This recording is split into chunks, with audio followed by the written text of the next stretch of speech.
We'd like to start this event off with a prayer, and I'd like to ask Apostle Joseph Serena from the Interreligious Council to come and take us through a prayer.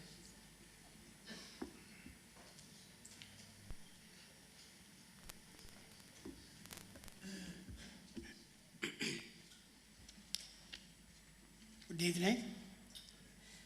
My name is Dr. Joseph Serena. I stand here to represent the Interreligious Council of Uganda. The Council of Presidents is led by the Right Reverend Archbishop Stanley Ntagali of the Church of Uganda currently. And I stand here because I'm on duty to represent him as part of the Council of Presidents. Before I pray, Right Honorable Prime Minister, sir, all protocol observed, allow me to make a statement that will lead us into the kind of prayer that we want to pray. God calls busy people, not lazy people. All the great men and women of the Bible were men that were working when God found them. I'm reminded of Joseph, who was a prisoner, but became Pharaoh's second in command. Gideon was threshing wheat, and Ruth was gleaning wheat in the field.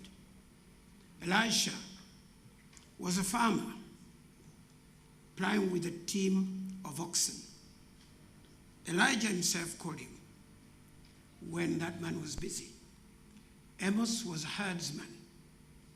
Peter, James, and John were fishermen. Luke was a physician.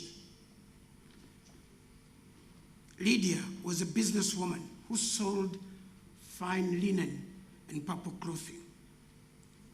During Moses' time, two men were prominent in the construction of the great temple, with all the details of its elements. Two men, Bezalel and Aholiab, were tasked to bring proficiency to this job, and they used their great skills, which they had acquired from God himself. No wonder God said to Moses, I've called by name Bezalel and Aholiab. Let them do a job that I've assigned them. When King Solomon started the work of the temple, he needed to find experts, and a man was found. His name was Huram. He was a bronze worker. I can give you names after names. But to cut the story short, Scripture says in the book of Proverbs, chapter 22, verse 29, do you see a man who excels in his work? He will stand before kings. He will be excellent. Everyone is born with inherent aptitudes. More importantly, the master working within our lives causes us to be of significance and in this world to impact our world. Excellence in workmanship as well as exceptional service results in sterling reputations and can open doors to make God known to people. With these few thoughts, allow me now to pray, and you can bow your head. You can do whatever you want as a means of reference to God. Lord our Father, we open this meeting in stillness and quiet, asking to receive your spirit, spirit of wisdom and counsel, spirit of knowledge and understanding. We know that you have filled our earth with beauty and high care because you care for us. And we thank you for that. Lord, you have entrusted us as stewards of your creation. Kindly guide our hearts as we make decisions that affect other people and their daily chores and responsibilities. We seek you first in all that we do. We surrender to you our skills, our expertise, our abilities, our businesses, our jobs, our suppliers, our customers, and all our workforce. Help us to build instructions of quality and excellence. Raise a people who are forward-looking, who will usher our nation into exploits of high class. We are tired of the old things. We need a new thing. Allow cleanness to come to us. May we be always mindful of this service. We ask that the work we do becomes a steady flow of blessings to those who come into contact with us and those who depend on us for a living. This is our prayer tonight. We bless our leaders and we thank you that the person of the Prime Minister and all that he stands for is here. Use this occasion, Lord, to speak to each one of us and encourage us. In the name of our Lord we pray. Amen. Thank you.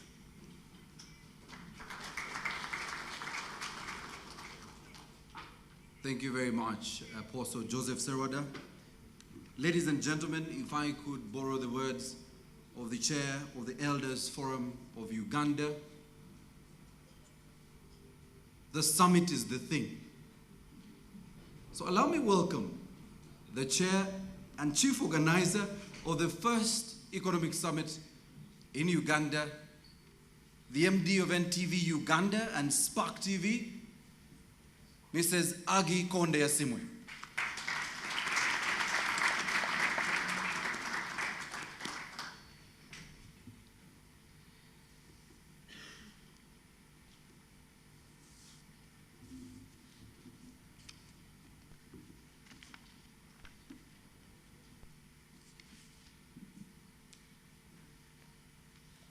The Right Honorable Prime Minister, all ministers here present in your capacities, other representatives from Government of Uganda, members of the diplomatic corps that are present here with us, our business partners that are in the audience here with us, our esteemed sponsors for tonight's first Economic Summit, and allow me to mention them, the Ford Foundation, MTN Uganda, Citibank, Dot Services, and PricewaterhouseCoopers.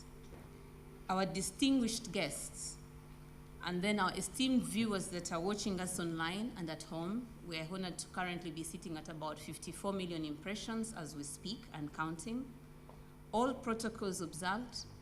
My staff at NTV and Spark TV, ladies and gentlemen.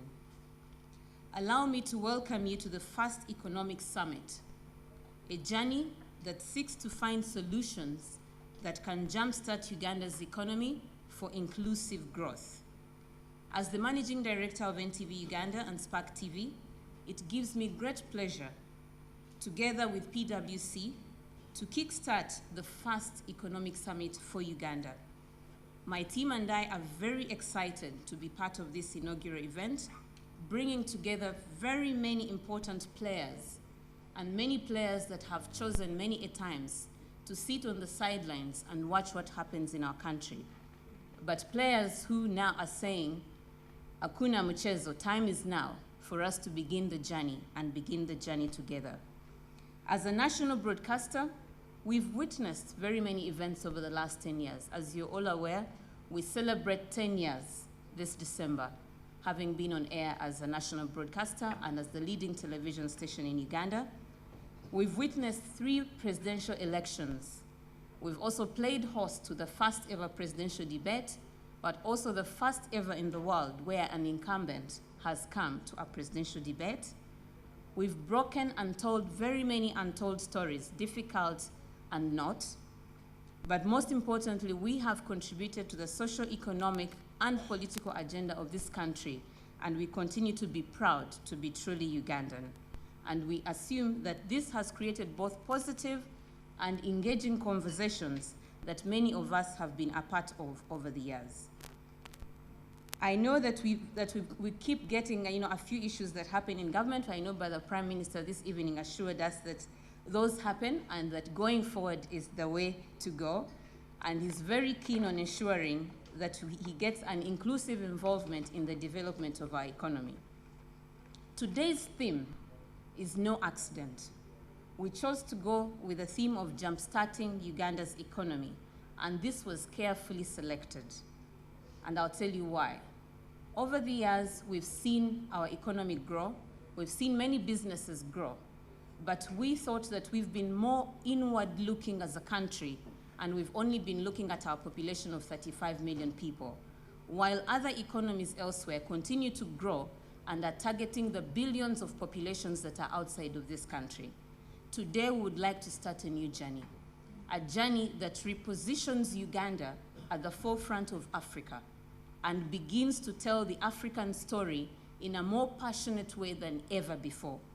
And I am happy to be at the helm of this leadership as a media house, and have called upon all the other media houses to begin to tell the story that will position brand Uganda and make us all extremely patriotic and extremely proud of the country that we belong to. So this summit today is probably going to bring new conversations and is going to be talking about new thinkings. And our keynote speaker, I'm sure, will amaze most of you in the room, because the conversation that she's going to open is probably an area that we've not been looking at directly. But the story of how much of the global pie do we as Uganda want to have? That is really the conversation. So we will be asking ourselves 3 questions, and I hope, it is my prayer, that at the end of this conversation we can have answers to these 3 questions. How do we see ourselves, or where do we see ourselves 20 years from now as a country? 2, how do we seek to compete on the global scene? Who is brand Uganda? How do we compete? What do we offer? What is our competitive advantage? And 3, how do we intend to get there? Hence the theme, turning our great vision into real action. We want tangible results, and we as the media will be a conduit in which these stories will be told. But we need the players, we need the actors, and this is what we do very well. So if you, the actors and the players, enable us to tell those stories, then the media will truly play its fourth estate job, which is to hold you accountable for the promises and the visions that you promise to deliver to our country, Uganda. So as I speak this, I think that today is going to be a great evening, and I thank you all for accepting our invitation. Thank you so much. We don't take that for granted, but this is the beginning of a series of events. We intend to make more of these quarterly events where we will be reviewing different sectors of the economy, but we are only starting with the economic agenda, because once the economy is oiled, everything else we believe will fall in place. And hence the strategic choice of agriculture and tourism. And we hope to see the alignment come through as the panelists will be taking us through that conversation later on. So at this moment, allow me to invite our group CEO, who always says one point: we at Nation Media, you're either selling or you're aiding the selling process. And as Ugandans, I'm asking you, you're either selling the country or you're aiding the selling process. Welcome, Mr. Jomuganda.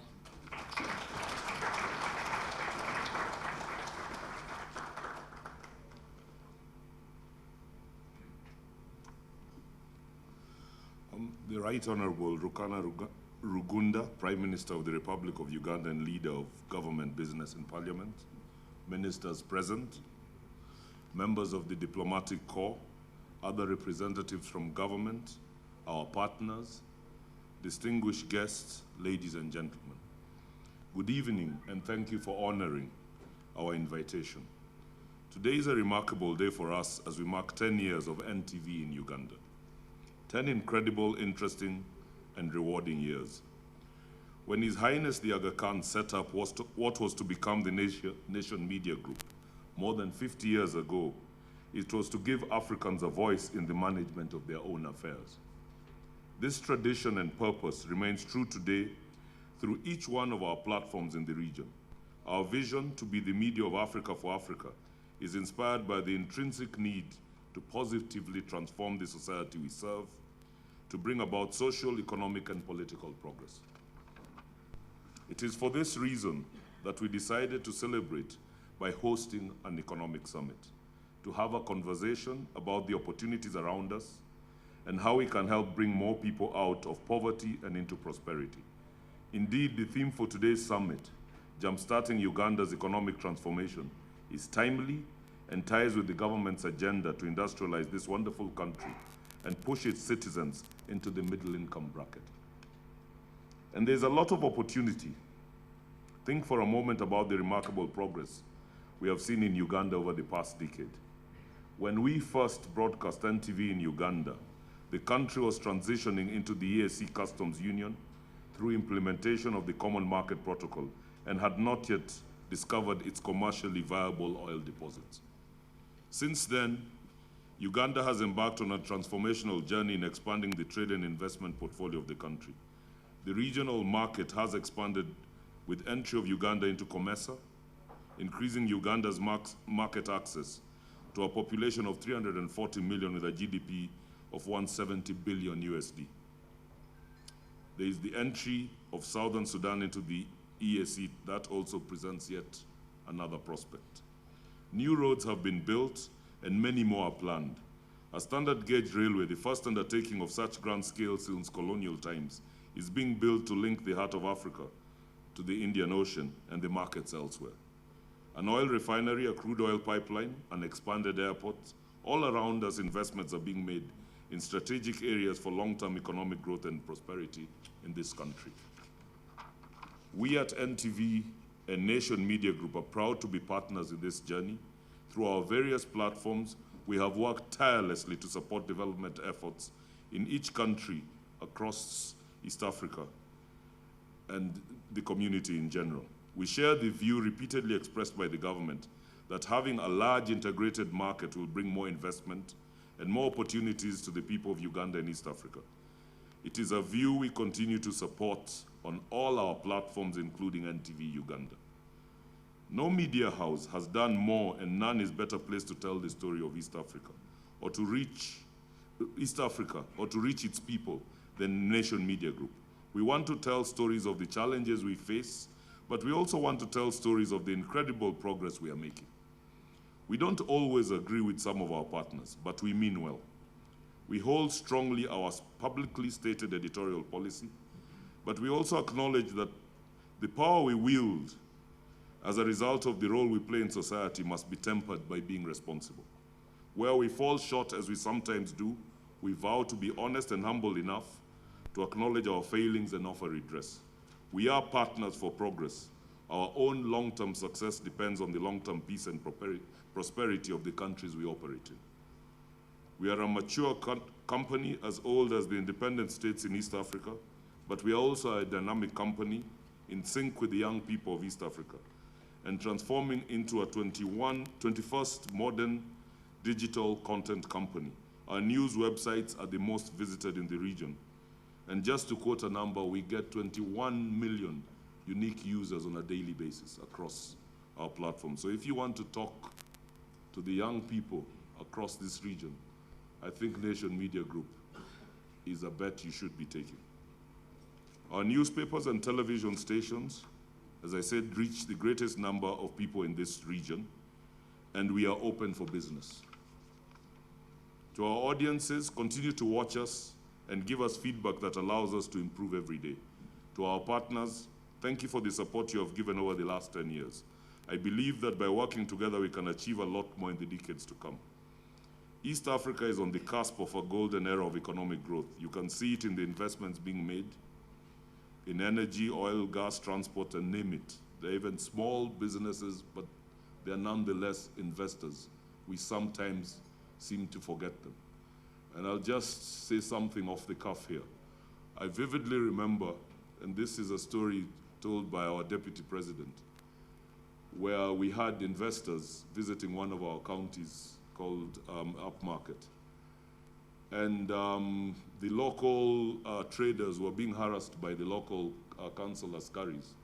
And one of the investors asked, "What's going on?" And somebody retorted, "This is how we treat our local investors." We need to be very careful when we talk about investors. The small people up and down the country are part of that channel, and we need to talk about them as we dialogue. I think the only other thing I'd say is these challenges are not insurmountable, and the political leadership in this country has taken large steps to resolve many of them. This story will have a happy ending, I have no doubt. We at NMG will be there to tell this and other amazing stories. We are the media of Uganda and East Africa. We are the media of Africa for Africa. Here is to a future growth and opportunity. Here is to a peaceful and prosperous Uganda. Thank you, and God bless you all.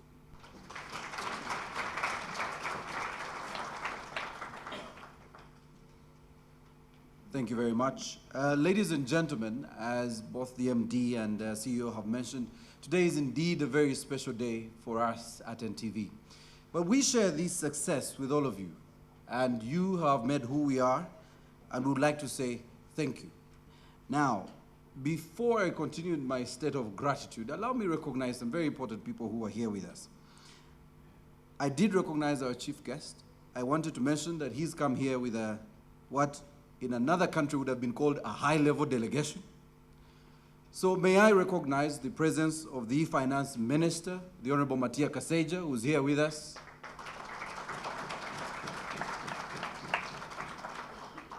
I also would like to recognize, and being gender sensitive, Mama Amelia Chambade, who's the Trade and Industry Minister.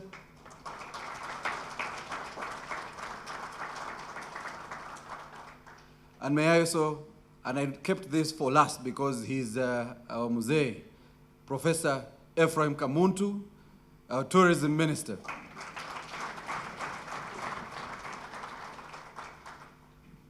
But it would be very unfortunate if I didn't mention a senior representative, an ambassador who's a representative of the Aga Khan Development Network, Ambassador Amin Mauji, who is here with his wife. Please do stand for recognition.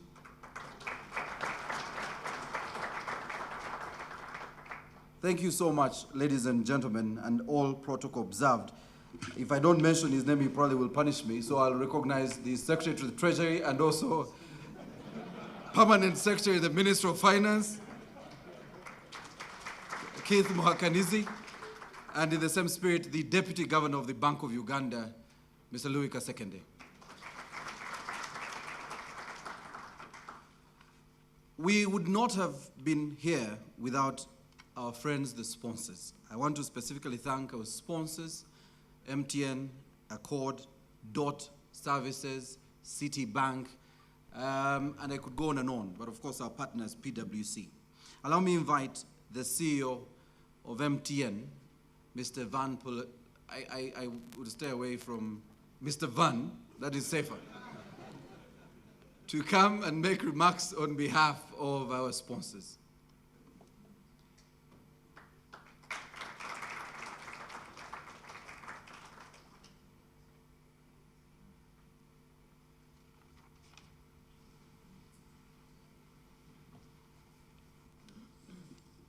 Honorable Prime Minister, Your Excellencies, Ministers present, all protocol observed. As MTN, we of course want to support this kind of event because we're here for the long term. So economic development is not a short-term business. Economic development is something that takes time, determination, and as a company like ours in the telecom, we are merely enablers of economic development. As a standalone, we are what we are. We offer telecom services, of course, but more than that, we have to look at companies that enable long-term economic development.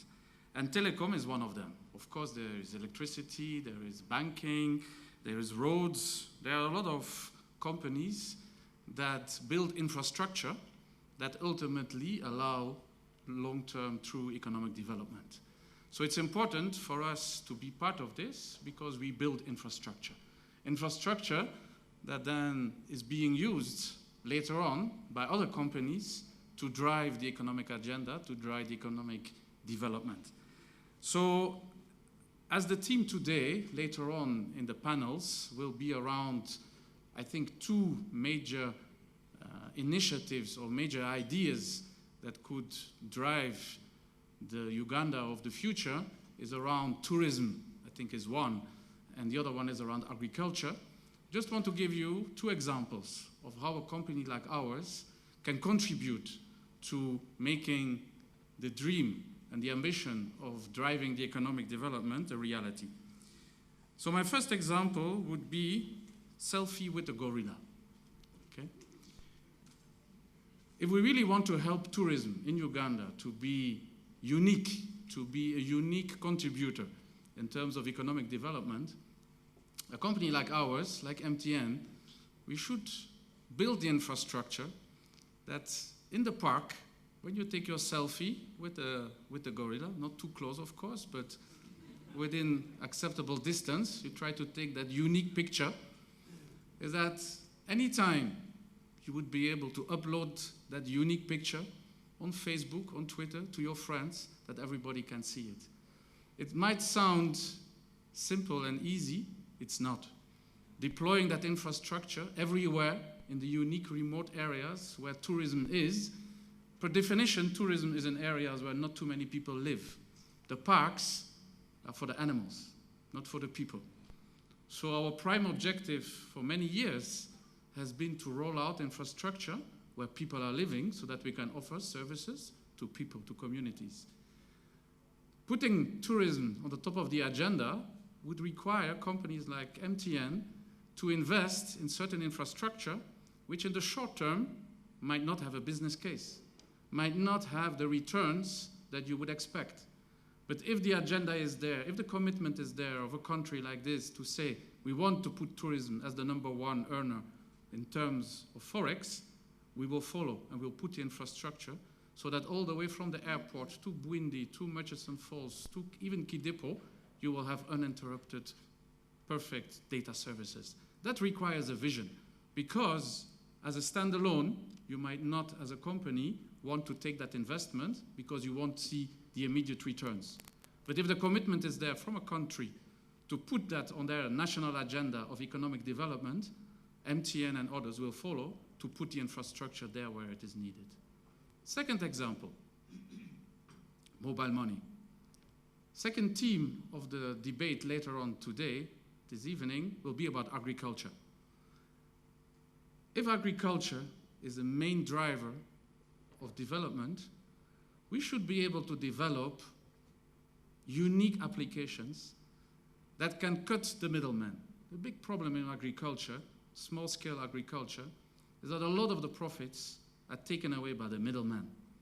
So we could use and build up a whole platform, a whole application that cuts the middleman out, straight from the farmer to the factory, that are processing all the fruits and all the goods that are being produced on the land. That requires a vision, because in the short term, the volumes will be small. Any business case requires a return on investment. If you have a long-term vision, and you know that agriculture in the long term is going to be a major point of the agenda, you could afford to invest in unique platforms that allow farmers to take small loans with our new product, Mocash, that can consult applications that will give them in real time the true value of their matoke, on their bananas, whatever it is that they're producing, tomatoes, along the roadside. They will be able to check in real time what the true value, market value of their products is, and they will be able to sell them to the factory even before they come and have picked them up, even before they've come and they've harvested them. That requires a vision. Companies like ours that are in the infrastructure, in the telecom infrastructure, are fully committed to make that difference. We are fully committed to make it happen so that we are true enablers of this economic transformation. This is where I will call it a day. I would thank everybody this evening to be present here, to share with all of you our vision and our initiatives to make this economic transformation a reality. Just like to thank PricewaterhouseCoopers, NTV, for having organized this unique event, and I'm really looking forward in the long-term outputs and results out of this kind of exchanges and debates. Thank you very much.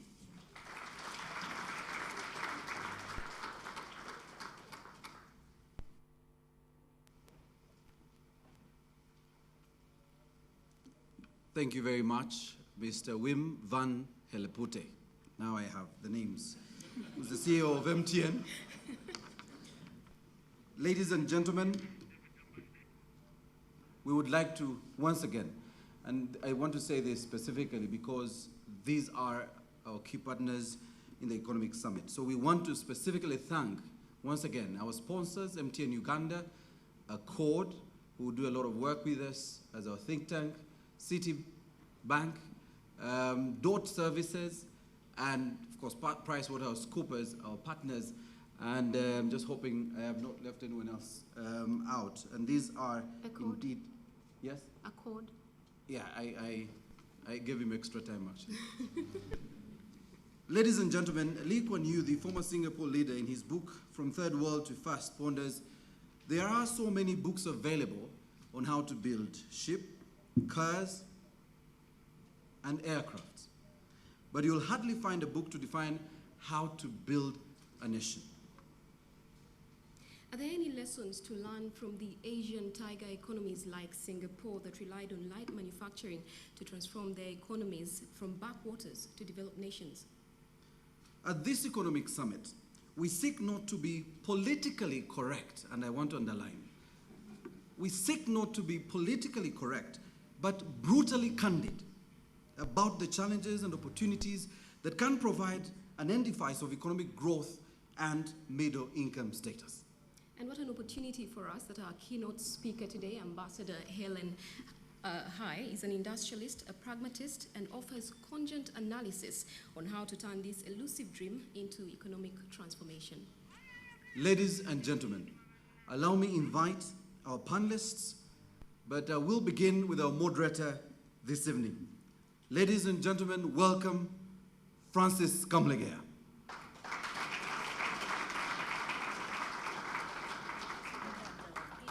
Uganda and a member of the PricewaterhouseCoopers Africa Governance Board. After graduating from Makerere University, Uganda, Francis trained as a Chartered Certified Accountant, ACCA, with a small firm in London where he worked for 5 years. He then moved into tax, joining PricewaterhouseCoopers London in 1996, qualified as Chartered Tax Advisor, CTA, in 1999, and has been a partner in the firm since 2005.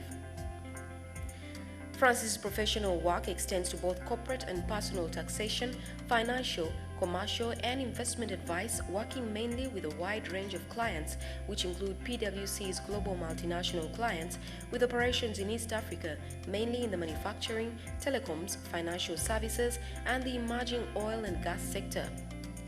Francis has helped many overseas companies successfully establish operations in Uganda, advising on the correct tax structure as well as commercial considerations.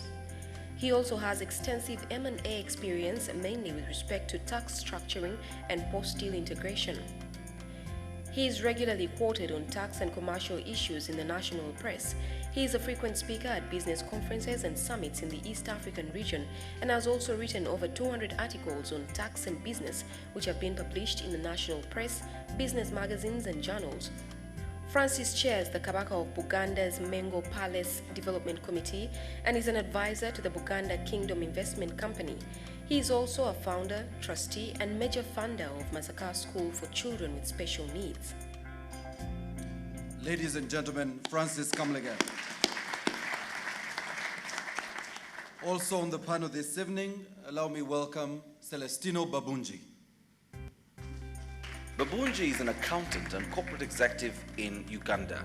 He is the Chief Executive Officer of Meme, whose shares are traded on both the Uganda Securities Exchange and the Nairobi Stock Exchange, and is the largest independent power distribution company in Uganda.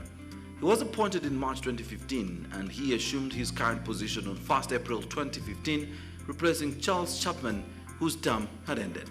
He studied at Makerere University, graduating with a degree of Bachelor's of Statistics. He is a fellow of the Association of the Chartered Accountants of the United Kingdom. He is also a certified public accountant of the Certified Public Accountants of Uganda. From 1999 until 2006, he worked with Ernst & Young at its Kampala office. He joined Meme in 2006 and served as Regional Operations Manager and then as Credit Control Manager. In 2012, he was appointed Chief Finance Officer, serving in that role until he was appointed Chief Executive Officer effective 1st April 2015. Mr. Celestino Gabriel. Our next panelist is Mr. Amos Wekesa. Amos Wekesa is a consummate player in the tourism industry. He has made a fortune as the proprietor of Great Lakes Safaris, one of the largest tour operators in Uganda. He spends his days taking his clients to the splendor around the Pearl of Africa, a jewel to behold. He believes that the tourism industry can grow by leaps and bounds and the country can receive at least 4 million tourists annually, a figure which could pay off the country's debt. Amongst the key traits that make Uganda competitive globally, he postulates, are its weather, one of the key elements that influence decisions for tourists.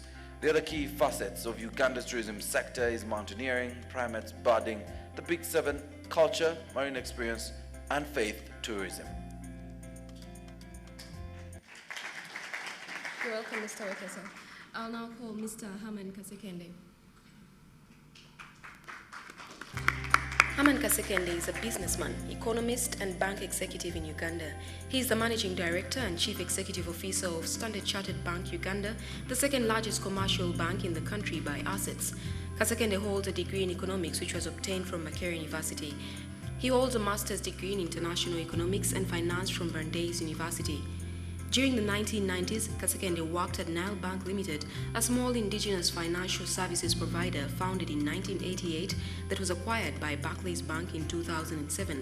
In 1998, he left Nile Bank and joined Standard Chartered Bank, where he served in different capacities including Senior Relationship Manager, Wholesale Banking, General Manager, Shared Distribution, General Manager, SME Banking, and Head of Consumer Banking. He also served on a short-term temporary basis at Standard Chartered Bank, Singapore, effective 22nd July 2012. He was appointed Managing Director and Chief Executive Officer, Standard Chartered Bank Uganda, a position he holds until today.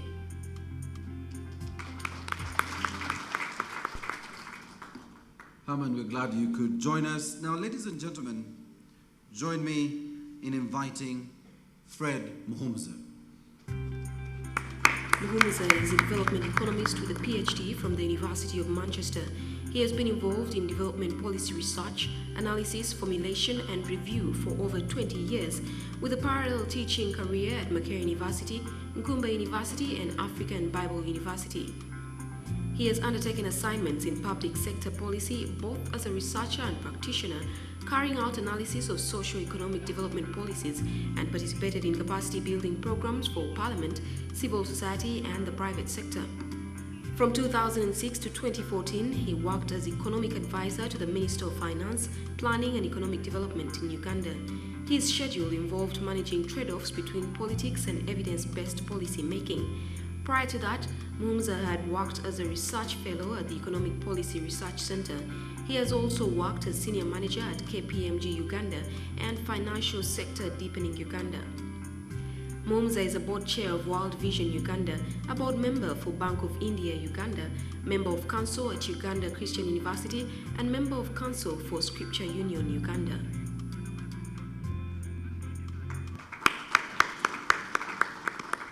Fred Muhumuza. All right, ladies and gentlemen, and I actually discovered we are not gender sensitive, right? So to break protocol and just to make sure we realign this number here, allow me to invite the first lady on this panel, Dr. Victoria Sechitoleko. Sechitoleko is the longest-serving agriculture minister under the NRM government, a post she held from 1986 to 1995. She was a representative for the United Nations Food and Agriculture Organization, FAO, in China, Mongolia, and South Korea between October 2006 and April 2011. She previously served as the FAO's representative in Ethiopia to the African Union, AU, and the Economic Community for Africa, ECA, between 2005 and 2006. She was FAO's sub-regional representative to Eastern and Southern Africa, based at Harare, Zimbabwe, between 1995 and 2004. Sechitoleko was educated at Makerere University, where she attained a Bachelor of Science in Agriculture, majoring in Farm Management and Extension between 1970 and 1973. In Parliament, Sechitoleko was a member of the National Resistance Council. She is currently chairperson of the governing board of Uganda Agri-Business Alliance. The purpose of the Uganda Agri-Business Alliance is to unite all those involved in the industry to best optimize their ability to profitably and sustainably pursue the many global opportunities that present themselves as part of competing in the world's largest industry.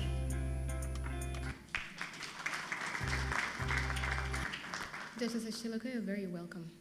And our final panelist this evening, I'd like to invite Mrs. Aggie Konde.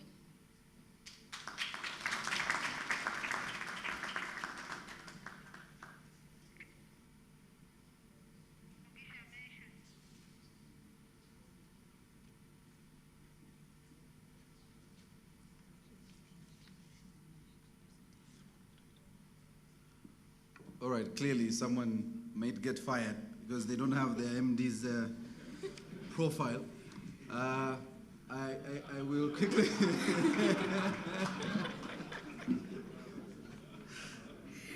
This is Chisanja Hakuna Mchezo. And we at NTV are very clear on this. All right. I am actually being told that the profile is running on TV and not in this room. So, MD, somebody did half the work. But ladies and gentlemen, we don't want to keep you away from the meal. She spoke to us yesterday, and I thought, and I really want to thank PwC and NTV for having picked the right person to speak to us this evening. Ladies and gentlemen, welcome In Africa initiative, Welcome, Ms. Helen High. which advises African government for industrialization and investment promotion. She's also co-founder of C&H Garments, a pioneer Pan-African export-oriented garments manufacturer. Ambassador High was trained as an actuary in the United Kingdom and has some 20 years of international experience in FTSE 100 companies. In 2015, High was named Global Young Leader by the World Economic Forum, WEF. She's also co-chair of the WEF Global Future Council on the Future of Consumption. She also received the 2015 African Business Icon Award. In 2016, High was awarded the prestigious National Order of Lion of Senegal. She is on the committee of the Global Commission on Business and Sustainable Development. As UNIDO's Goodwill Ambassador, High focuses on Africa's industrialization.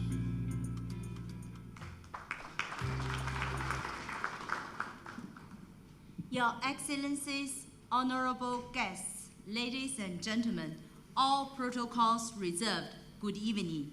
Thank you very much for inviting me to today's discussion. It is a great honor for me to share with you my thoughts in the theme of jumpstarting Uganda's economic transformation. I would like to share with you 6 things today. Number 1, let me start with the idea. 2015, it is a historical year for the United Nations. Why?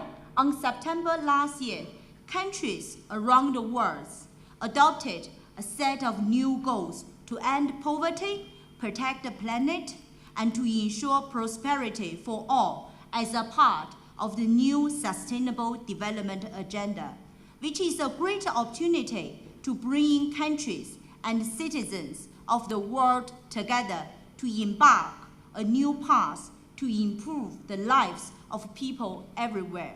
As the Goodwill Ambassador of the UNIDO, I would like to highlight Goal 9, build resilient infrastructure, promote sustainable industrialization, and foster innovation. It is the first time industrialization, it is on the development agenda of the United Nations, which is marking UN is also moving from traditional humanitarian development towards to economic transformation. Manufacturing is an important employer. Industrialization's job multiplier effect has a positive impact on the society. Every 1 job in manufacturing increases 2.2 jobs in the other sectors. Talking about economic transformation, I would like to take all of you to look at the history. Post-Second World War in the world, since 1960 to 2008, there's about 200 developing economies in the world.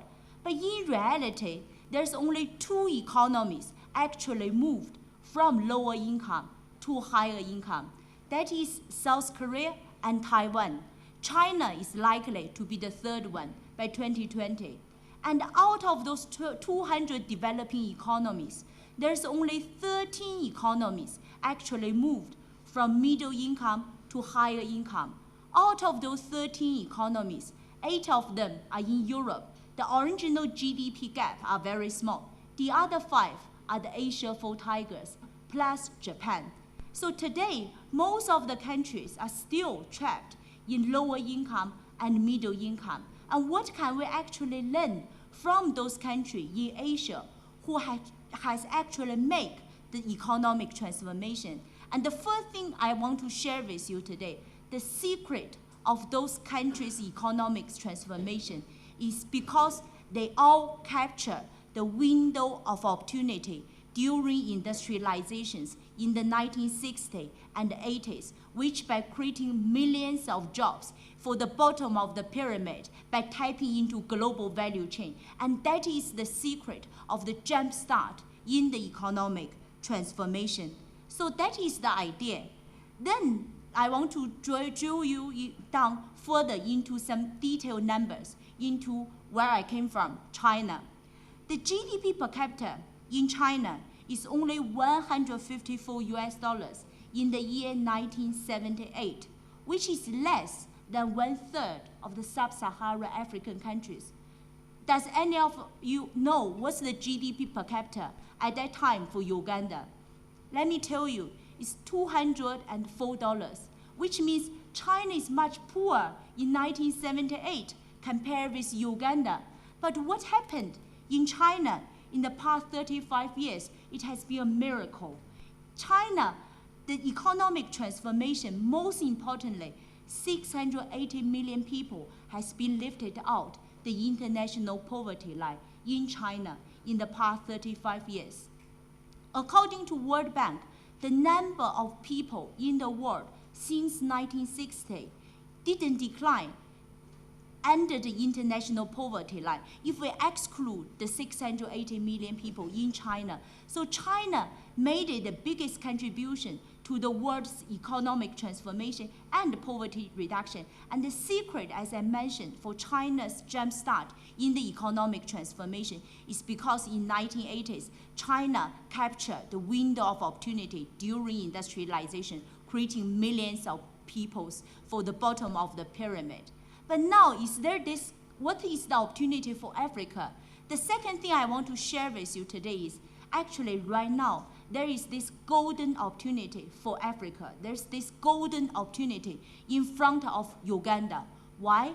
Because the GDP per capita in China in 2014 arises to 7,500. And according to forecasts, by 2020, China is going to double that. What does that mean? That means by 2020, China is going to become a high-income country. So all those labor-intensive jobs have to be relocated out of China, like what happened in the 80s and 60s. And that is the golden opportunity. And this round of the relocation is far more complicated than the last 2 rounds. Why? Because when Japan was relocating, they only relocate 9.7 million jobs. And when Korea was relocating, they only relocate 2.3 million jobs. This time, how much jobs China going to relocate? 85 million jobs. Where would those jobs to go? And which country are able to capture those opportunities? They are going to enjoy the same opportunity, the same economic transformation like China and Asia Four Tigers in the next 35 years. That is the golden opportunity. Clearly, Southeast Asia countries, they want to take this opportunity. But Southeast Asia don't have enough population to take all those 85 million jobs. Because, for example, Vietnam, there's only 88 million population. And as we know, roughly 10% of your population will be engaged in manufacturing. That is why there is this golden opportunity right now, actually for Africa. You can actually take a big proportion of the 85 million. You can enjoy the same jumpstart in the economic transformation. So that idea, probably at this stage, you would wonder, would it really work for Africa? Now I'm going to share with you the real story. The next slide, please. I came to Ethiopia personally back in 2011 to set up a shoe factory as the vice president of Huajian Shoe Factory. It took me 3 months in 2011 from decide to investment to actual production from Ethiopia to the US market. In the following 6 months, I doubled the export revenue in Ethiopia in the shoe sector. By the end of year 1, I recruited 2,000 local workers. By the end of year 2, I recruited 4,000 local workers. So Ethiopia ranked 125 according to World Bank doing business report. According to the old development theory, they need to tick all those boxes before they started the economic transformation. But that didn't happen actually. Ethiopia started from this one shoe factory. And in 2013, I'm being asked by the Ethiopian government, becoming the first Chinese advisor to support Ethiopian government on industrialization and to attract foreign investment. Thank you. And my first task is to work with the government to promote first government-owned industrial zone in Addis Ababa. Prior to 2011, Ethiopia had an industrial zone, but they struggled 5 years to attract international manufacturers, become a residence. Why I took my job? Actually, I've been working with the government. It took us less than 3 months without any international advertisement. All 22 factory units in the industrial zone. Only 8 of them are built, 14 of them are still on the plan. We leased all of them to international manufacturers from India, Turkey, Bangladesh, China, all over the world. How did we do it? Success brings success. We invited investors, showed them what we did in the shoe factory, and we showed them how the money is going to be made. And they just immediately signed the lease. This is what we call success brings success. And Ethiopia's success had a big snowballing effect in the past few years in the country and in the African continent. Since then, the government has been building 4 industrial zones. The latest industrial zone has been built this year. It's 100% actually targeting for garments and textile. And it's estimated to generate $1 billion in that one zone and to create 50,000 jobs in that one zone only. And then, being inspired by the Ethiopia's success, 2 years ago, we are being approached by the president of Rwanda, His Excellency Paul Kagame. So next slide. We went to Rwanda. This is what we've set up, the first garment factory, and we immediately employing more than 1,000 workers with less than a year, 100% doing export. And then last year, we're also being approached by the president of Senegal. So we helped Senegal to build the first industrial zone in Dakar. Right now, this year, we're helping the government to expand the industrial zone into the next phase. And I'm being appointed by the United Nations as the Goodwill Ambassador 2 years ago to promote industrialization in Africa. And I set up the Made in Africa initiative under the United Nations umbrella. And currently, we're advising 7 Africa head of states in terms of their industrialization strategy and also help them to attract foreign investment, to help them to capture this round of the window opportunity of relocating 85 million jobs from China. The next thing actually I want to share with you, the third thing, the previous slides, is how to actually make things on the ground. If anybody telling you doing manufacturing, actually it is easy in Africa, that must be a lie. Let me share with you some of the practical experience. When I first came to Ethiopia, I met the prime minister and I met the ministers. They told me, Helen, you are doing 100% export. All your raw material will be tax-free.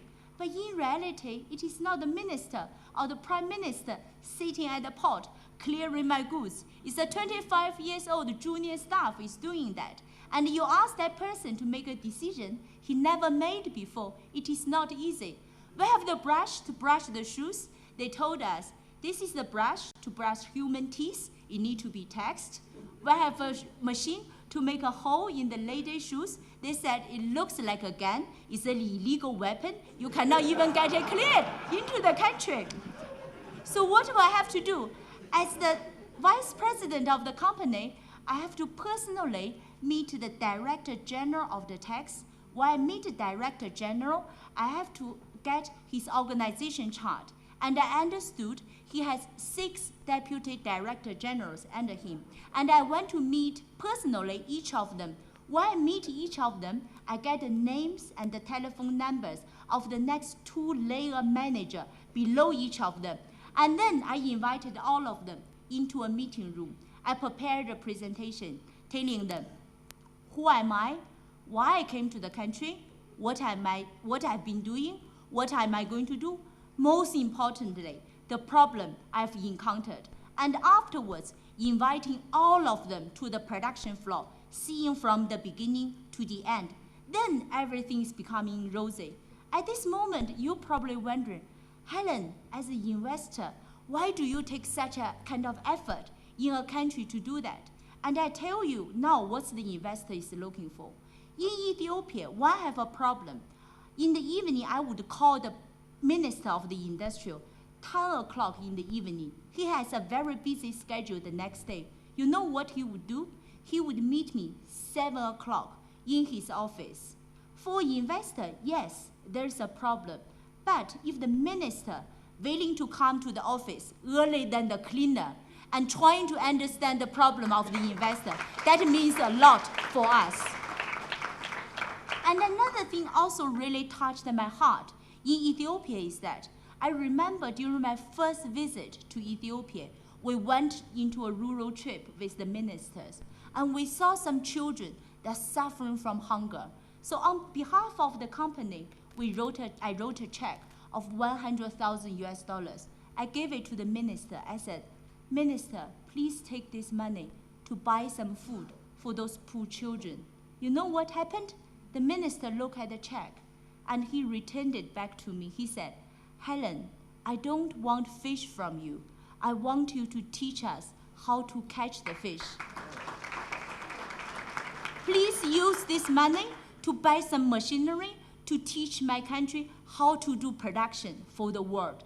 Those are the things actually really touch my heart, because I believe for an investor coming to a country, there's always problem. But the issue is whether the government willing to hold our hand to trying to move to the right direction. And the next thing I want to share with you, this letter from your nearby country. Let me introduce, this is Felix from Rwanda. I've never met him, and actually I received the email from him. That's his university graduates. He has been struggling finding a job after graduation. But during my first visit to Rwanda, he read my story and he wrote me a letter asking for jobs. And then I want to read you something he wrote me a year later. The next slide. This is what he wrote me. Hello, Madam Helen. How are you? Here in Rwanda, everything is going well. Cause since January, I'm working for Madam Konde in C&H Garments as warehouse supervisor. It is a very good company, and I learned a lot in garment industry. Madam Konde is a very nice boss and a good teacher at the same time. I have also started to speak some Chinese language, and I hope that within 1 year, it will improve. Helen, I would like to appreciate you for that opportunity. Hard work is the only way I can find to say thank you. Without you, I could not reach where I am now, and I'm very much recognize whatever you did for me. Hope that one day we will meet each other so that I could hold your hand and say thank you. Warm greetings from Kigali, Rwanda, Felix.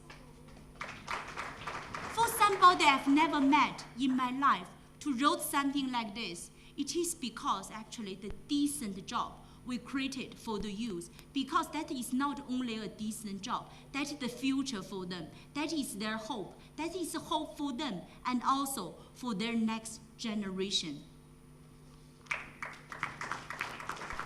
The next thing I want to share with you actually during this stage is actually the facilitation state and the industrial policy. To jumpstarting industrialization in a low-income country requires the government to play a facilitation role to provide incentives for the first movers and overcome the inevitable coordination issues in hard and soft infrastructure improvement. The industrial policy is an essential measure for a facilitating state. The sad fact is that almost all governments in the world attempted to use the industrial policy to play the facilitation role, but most of them failed. Why? The reason is that those governments targeted industries that went against their comparative advantage. All successful countries use industrial policy to support industrial upgrading and diversification. And for industrial policy to be successful, it should be target sectors that conform to the economic's latent comparative advantage. Historical evidence showed that successful countries in their catching up stage all used industrial policy to facilitate their industrial upgrading, and their industrial policy targeted industries existing in dynamically growing countries with a similar endowment structure and moderately higher per income.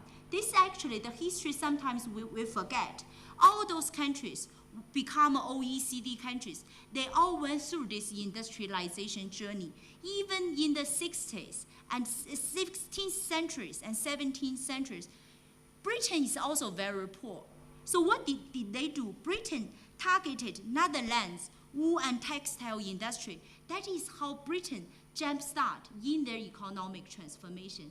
But now people tend to forget that. We have also been told in the past a lot of way of the leapfrogging. But as I've mentioned earlier on, actually, let's don't forget industrialization. This is a very important path for countries to become an OECD country. Historical showed, if countries forget industrialization, you cannot really reach there. At least no other country have proved that can be successful.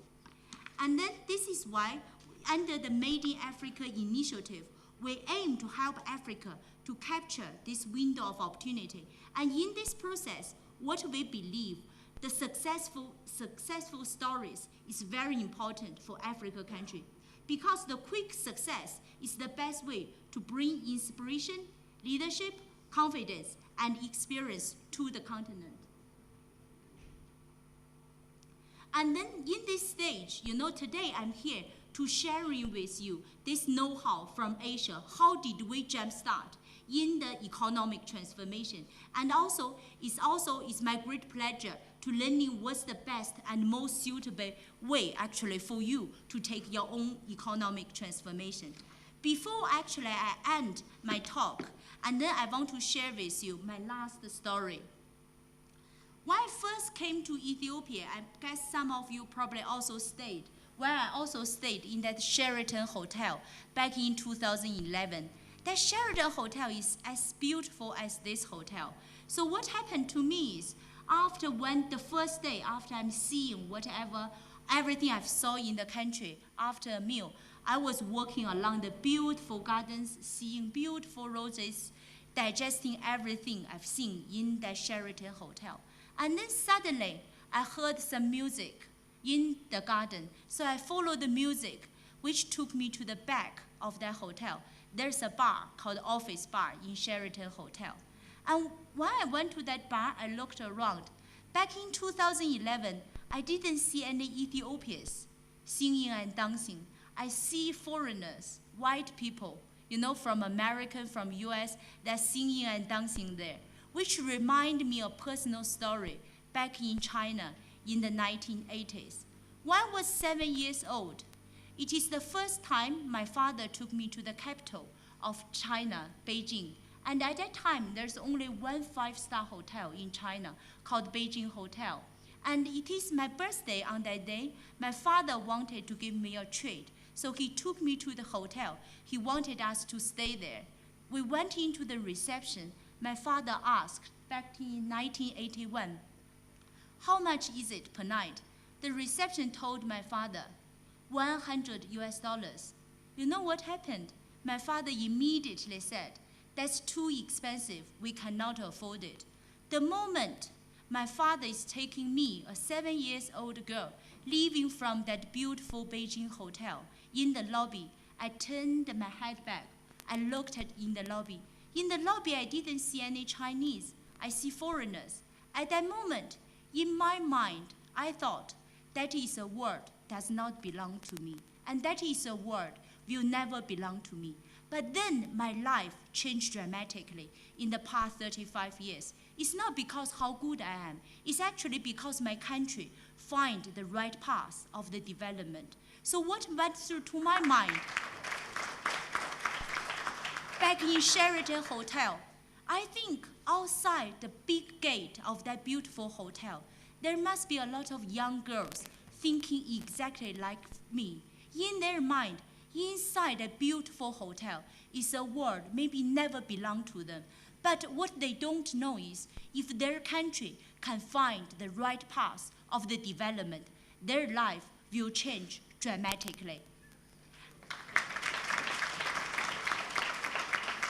In summary, in the United Nations SDG agenda, we talk about it, a life of dignity for all. For me, I believe if we cannot create decent jobs for the huge amount of people in the bottom of the pyramid in this continent, we can never say we'll achieve the life of dignity for all. And I'm a strong believer in Africa. I believe strong leadership, successful examples. I'm looking forward to working with all of you to moving from this vision to action. Let's make it from dreams to reality.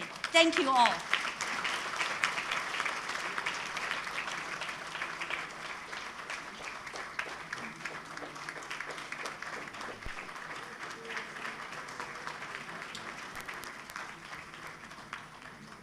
Thank you very much, Ambassador Helen Hai.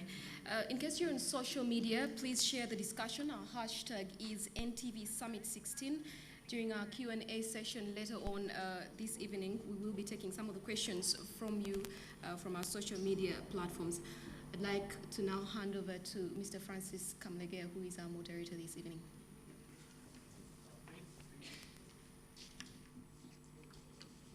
Thank you very much, Josephine. And thank you very much, Helen. That was very, very inspirational. It's just the passion with which he delivers this message. And we're so proud and very honored to have you as our guest this evening. Ladies and gentlemen, distinguished delegates, all protocol observed. And my panelists, please do not say that word again. So all the protocol has been observed. Let's get on with the business. When Maurice was introducing the summit this evening, he said, we might be controversial. There might be lack of political correctness, but I think the idea here is to all of us to challenge ourselves in terms of, are we doing the right thing? Are we focusing on the right areas? And most importantly, are we deploying our limited resources for the right causes to transform this economy and this country of ours? We have quite a number of panelists and experts. They're all experts in particular subject matters of their field. We're going to spend about an hour having a conversation amongst ourselves, and at some point we'll invite your distinguished delegates to participate as well. But the idea of this discussion is for us to be bold enough to challenge ourselves in terms of the status quo. Ladies and gentlemen, we spend so much time in conferences, summits, symposiums, dwelling so much on the past, how bad things were in the past. And it's true, things were bad. But we as a nation have to elevate beyond that. We have to move on to a new baseline. And when you hear the story of Asia, you know history. When you think about Cambodia and what they were going through in the 70s, when you think about Vietnam and what was happening up until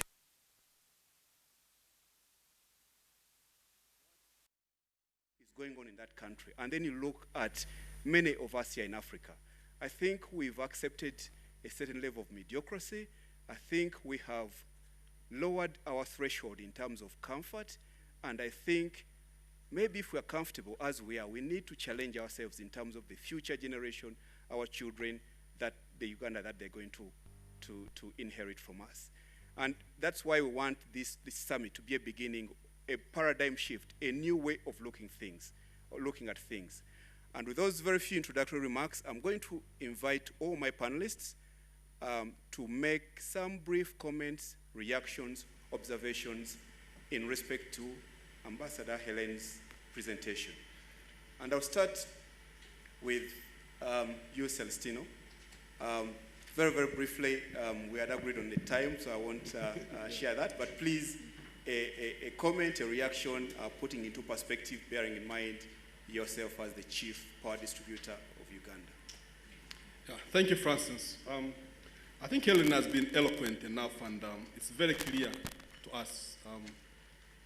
For myself, it's very, very clear in my mind that the country needs to industrialize in order to move to the next level.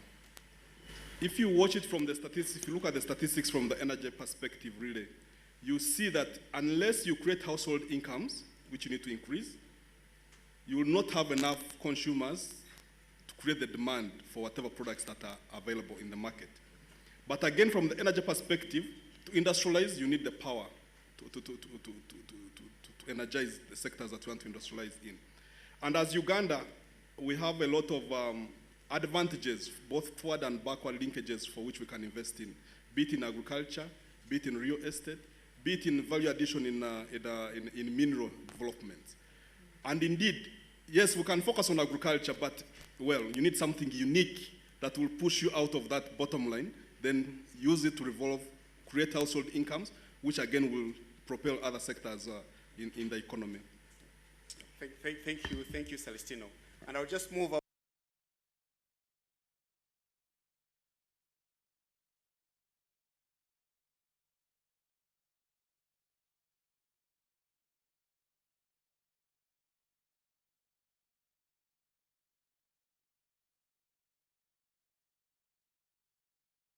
I think he has challenged the norm. And actually, I think we have to admit as a panel that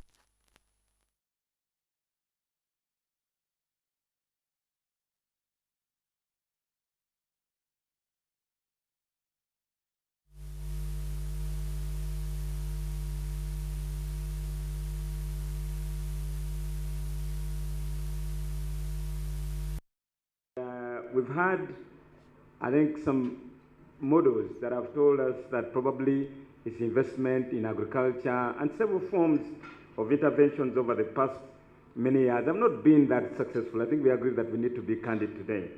And if I may quote from some paper by a respected economist in this room, he said that the productivity for all the interventions that have happened has kind of stuck at about $215, $220 per head as an average.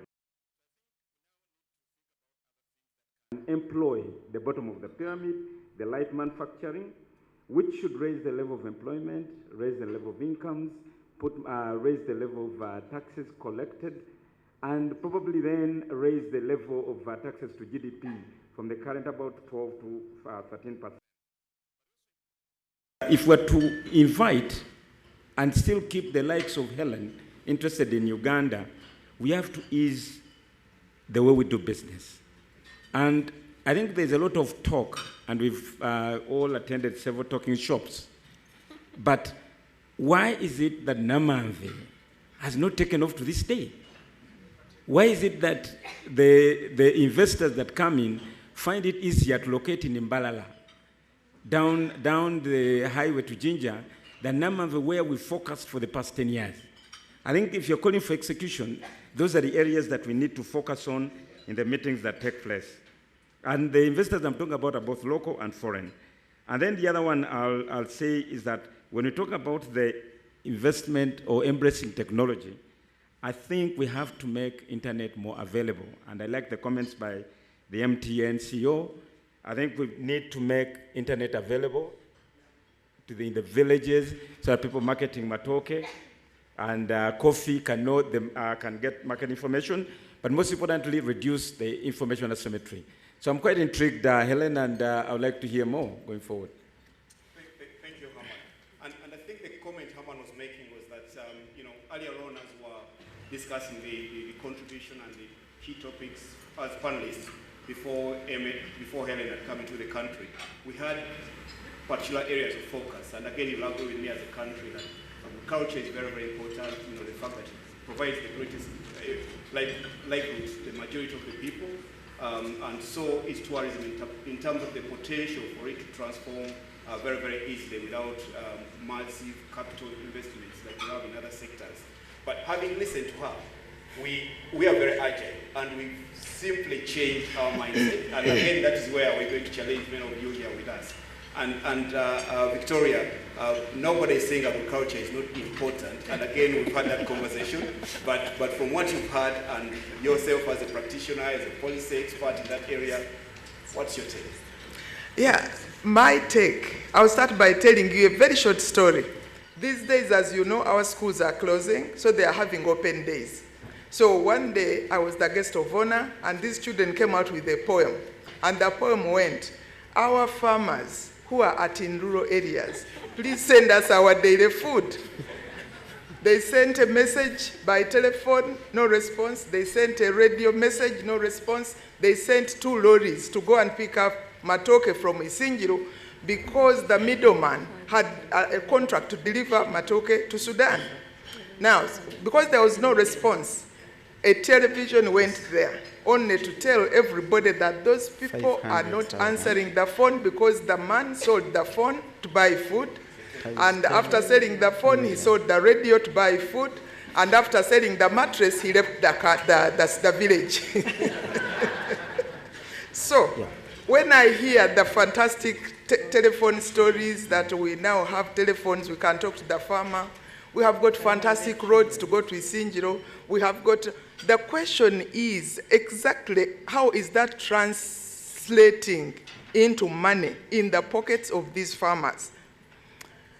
I agree, and I'm really happy that I'm here, that we should change our minds.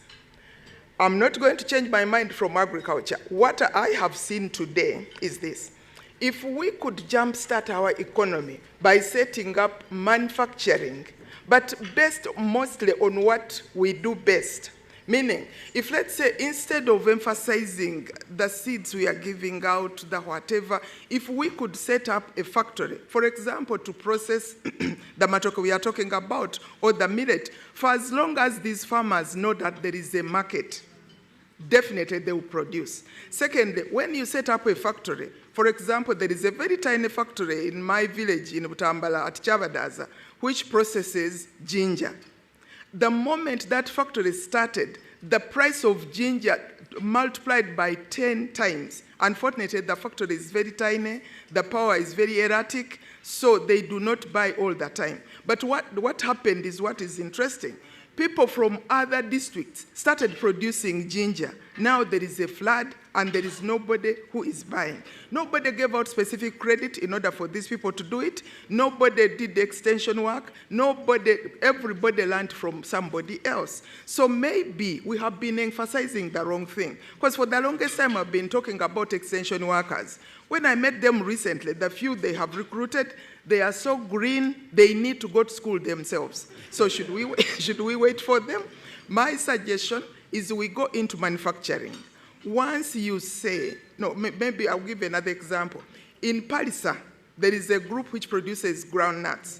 These people have got a contract with a Kenyan factory where they supply 2 tons of groundnuts every 2 weeks. Even now, when groundnuts are out of season, those Palisa people are fulfilling their obligation because the price is good. There is this factory which has generated, of course, jobs in our neighboring country, but these people are assured of their money. So my suggestion is if government, that is what I heard from Helen, if government could hold the hand of those people who want to set up factories, because those are many, but the challenges in order to set up a factory in Uganda are so many, it just makes even the most enthusiastic person give up. You know, you go to the investment authority and you get this investment certificate. Then you want to build the factory. Then they will ask you for this and ask you for that. Even if you just want to extend an old existing factory, they will ask you for the environment impact assessment and then the industrial this and then, so it is not as easy as we thought. So government, could you please hold the hand of the people who want to invest? The rest we shall do. What do I mean?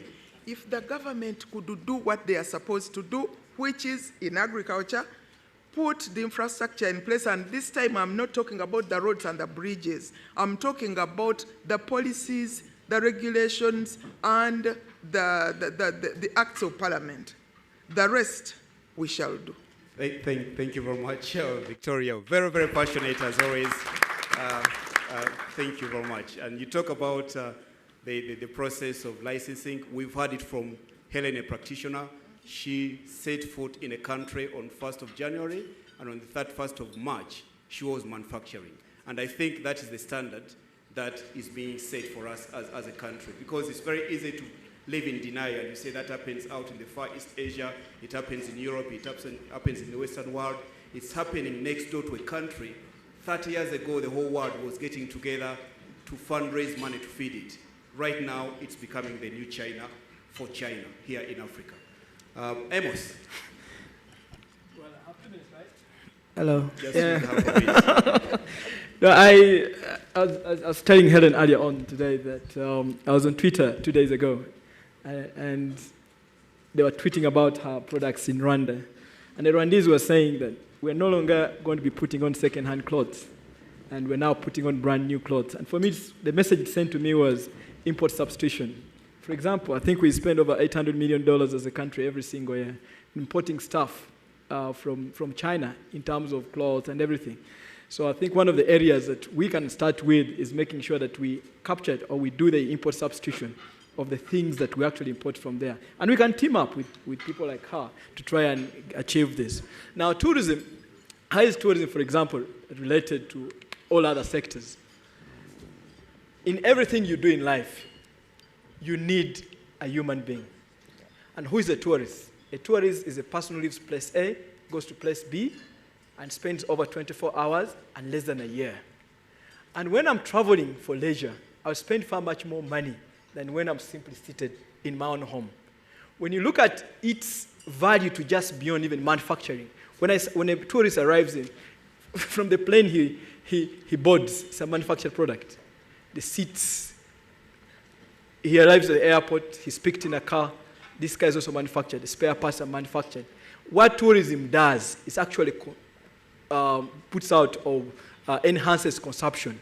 He comes to a hotel like this place, you're eating one plate of food, there's a tomato grower, onion grower, there is a supply of rice, you know, and even this hotel, which is part of tourism, you can see how many manufactured products are within this. Now, for us, how do we integrate tourism with manufacturing? One of the best examples I've seen, I was invited by the government of Mauritius to see, and also they just wanted me to sit with the Minister of Tourism and brainstorm. They paid my tickets, my accommodation, my everything, just for that. But I was very curious as a person. I thought, okay, this Mauritius, it has 1.3 million people, it's less than 800 square miles, it's a small country. I started understanding that by 2005, they stopped, the sugar export was affected. And what did they do? They started actually continuing with the sugar factories, but they turned them into tourism attractions. If you go to Mauritius today, one of the things that they will take you to is to see the process from the time they put a sugar cane to the time it produces rum. And now countries like France, which were importing sugar from Mauritius, are now importing rum from Mauritius. Then the other thing that I've done with the foreign factories in terms of sugar cane, they have created over 40,000 certified accountants with a population of 1.3 million people. And because they speak both French and English, these people are doing data processing for countries like France and all the rest of the world. Now, Uganda, we have so many people going through education, but we don't have 10,000 certified accountants in a population of 36 million people. The other thing that tourism can also do is that, look at, give an example of Ghana. Ghana used to be like Uganda. You go out there, look for investors. So they realize that if we market the country as a tourism destination, and after you have done your 12-day trip within the country, then you are given a free lunch. During that free lunch, they start telling you about the opportunities in terms of investment within the country. And I can tell you as an individual, at Great Lakes Safaris, I can tell you in the last 2 years, I've hosted 22 NFL players. These are multimillionaires in the US. This month, about 2 months ago, I hosted Anderson, the guys in the US, these very big investors. They're willing to look at it. To summarize, for us as tourism, we've got lots of potential. Our numbers are still very few. What has government got to do? What should government do in order to achieve this? One is make sure that we look after the governance of the tourism sector. Governance in terms of the government part. We do not need people with suits. This is my 4th time to put on a suit in a year. It's actually, I'm very uncomfortable. I have jeans in my car. Tourism is about being practical. After we finish making sure we have worked with the governance, let's go to the second factor, that is marketing of the country. When you have the right people and you give them the right resources, you'll achieve the right results. Yeah. The third, and very important, is train Ugandans. Let's turn the Ginger School into a training school so we can take over, Ugandans can take over jobs in hospitality in this country, but also to export some of them. Lastly, let's look at conservation. Thank you. Hey, thank you very much. Thank you very much. Amos. And we'll have an opportunity for you to share more, because again, you're so passionate when you talk about this. I'm very conscious about the way we want to pitch this, because it's very easy to sit on this side and say government should do this, government should do this. But from what we've heard, as far as Helen's keynote speech, it's all about the right partnership. Aggie, when you're making your introductory remarks, you did warn our delegates that we're going to challenge status quo. What's your take? Thank you. I think I'll start by quoting Isaac Newton, that if I have stood on shoulders of a giant, then I've seen farther. And I think today we stand on shoulders of a giant. And that is learning from the people that have done it very well. For me, from where we come from the commercial side, we start from the need. And from what she was talking about, there's a huge need for labor. We are a country that 75% of our country is below 35. So pretty much I've already done my math, and I'm seeing 8.5 million people that are ready to absorb the window of opportunity that is coming out of China. Now, that means 500 trillion if each of these people was only paid 500,000 shillings. Now, I think for the Governor, Bank of Uganda, for the economist, you know what that can do to our economy. And if that is at the bottom of the pyramid, that means all corporations are going to grow in triple digits, literally. Our GDP is going to skyrocket. All our businesses are going to thrive. Our economies are going to be sustainable. And that, for me, is the opportunity. How are we going to tap into this window now? Because we are 54 African countries.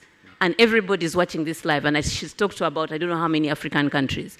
Is Uganda ready tomorrow to begin this conversation of creating 8.5 million jobs for our country for inclusive growth? Thank you very much, Aggie.